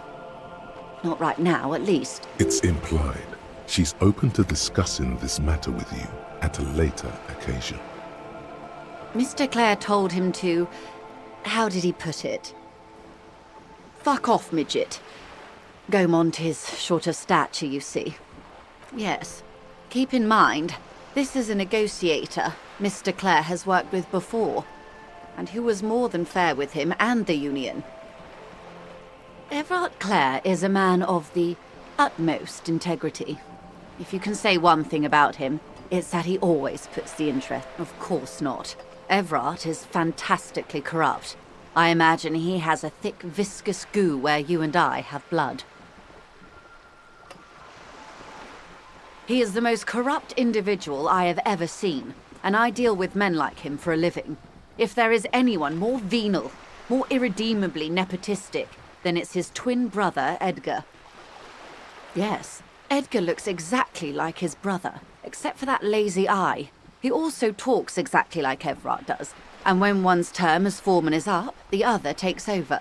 It's how they circumvent the term limits, you see, with a funny little switcheroo. While in office, they've embezzled God knows how much of their workers' dues. The Débardeurs Union was once a perfectly normal institution. 20 years ago, anyway. It must not have been easy to establish under the Emergency Act, but they did it. I can respect that. Organised labour at its best, as they say. Then something happened in the local chapter elections. The brothers Clare came and transformed it into a... how do you say... a mob. The Débardeurs are a crime syndicate. Sad as it may be, I suspect we'll be forced to cooperate with them. Refreshingly honest, officer. The company has tried appeasing in the past, but I'm afraid our concessions have only emboldened Everard and his brother.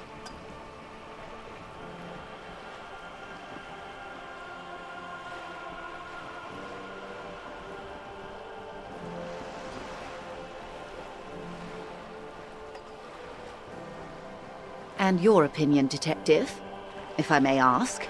I'm a curious and talkative person, you see. Would you say the Débardeurs Union is...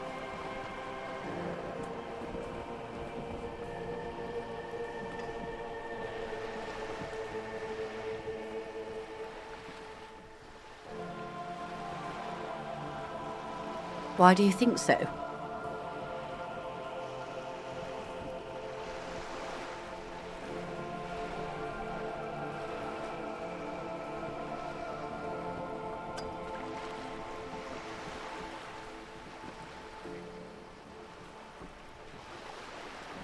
Well, I suppose that's one way to look at it.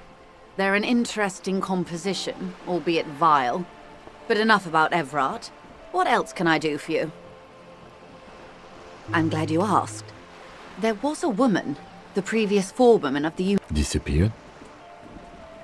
Yes. On the last day of the local chapter elections, her daughter phoned in and said she wasn't running anymore. Or coming to work. Ever. End of story.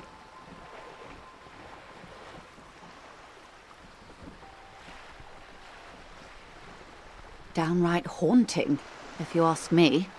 The Wild Pines suspected foul play, but what could they do? It was a union matter. The point of the presentation is, these kinds of things happen around the Clares. Watch out when you're dealing with him. Thank you for your concern, ma'am.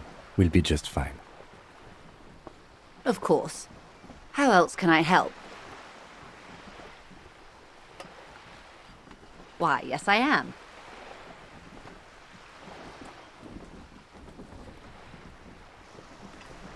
Of course there are. We're on an archipelago. How else are you supposed to get around? Yes, we are. We are on Le Caillou.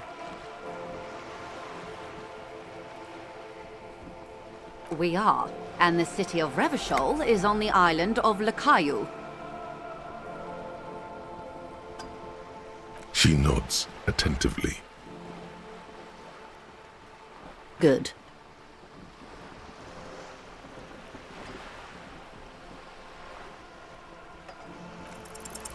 Voila, you're doing it. Really put your back into it.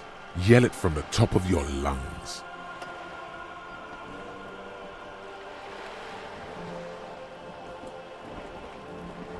Why, yes, I am rich. How much money do you need? Hopefully not too much. She's surprisingly nonchalant about this. Could it be that she somehow knows more about your predicament than she's letting on?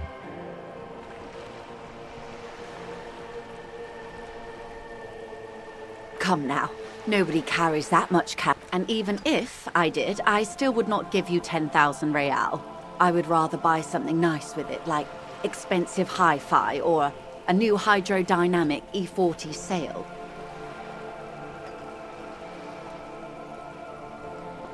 It is. Fast and silent. I like high fidelity. That's a good sum. Not too small, not fantastically large. She removes a few notes and hands them to you. The paper is cold. Whoa, whoa! Did you see how easy that was? Ask her for more. Toot toot, train to Moneytown.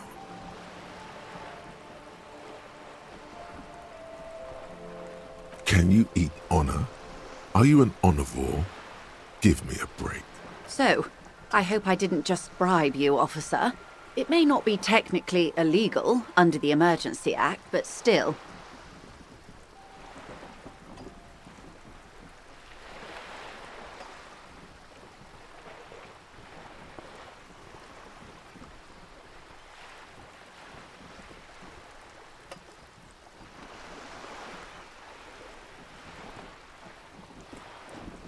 You're right, ma'am, that donations are permitted under the Emergency Act, unseemly as it may be. Which he most certainly will do.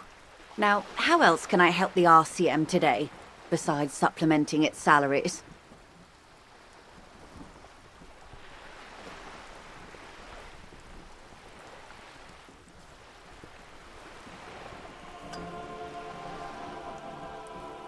Of course, Detective. Advanced race theory. Everything is calm in the eye of the race storm. Your mind is lucid and bright.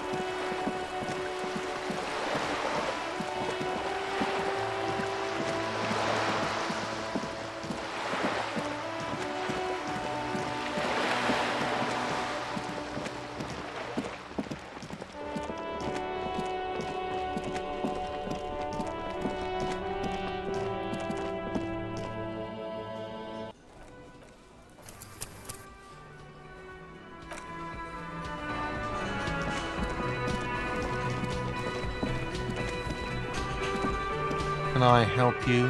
Yes, have you got it? A lot. A lot. Well? Great. Thank you, officer. That's all I wanted. Payment for services rendered.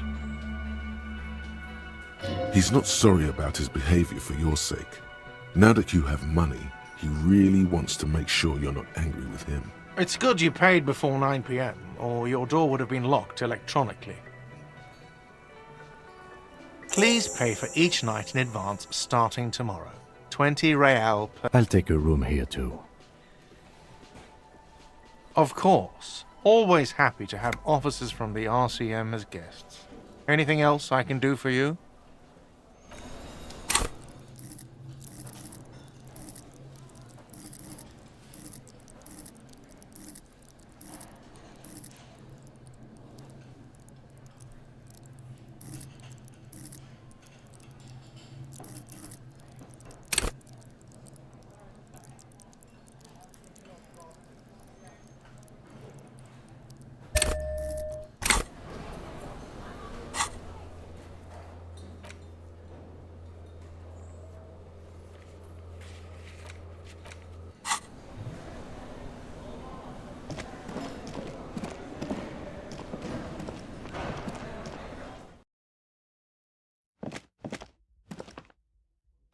The door is closed.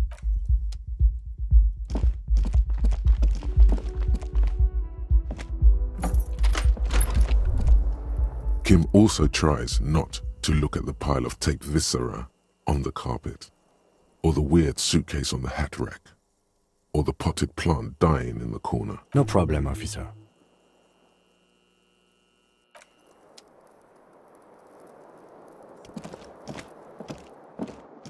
The bed is cold and not.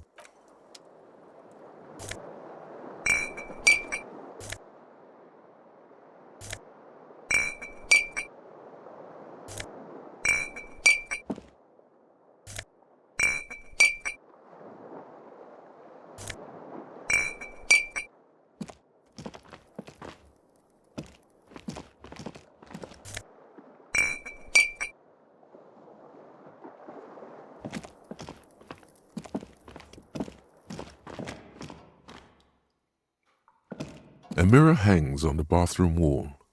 In it, your face, adorned with the expression.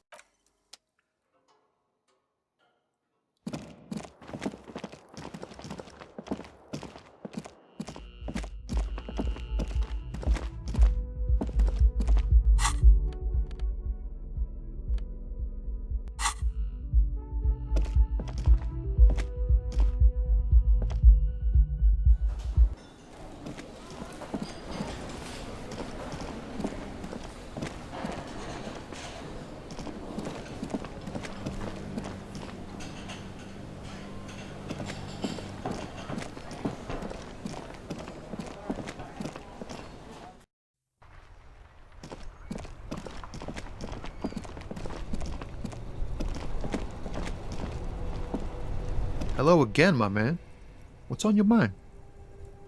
Huh? Oh. No, I ain't got any money. The boss is, man.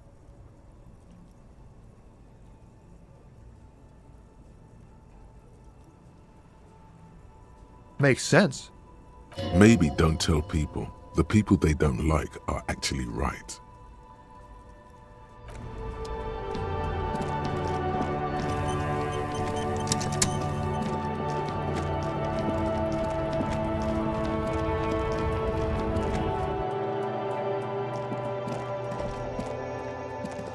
The tear machine stands. Your bottles clunk into the machine.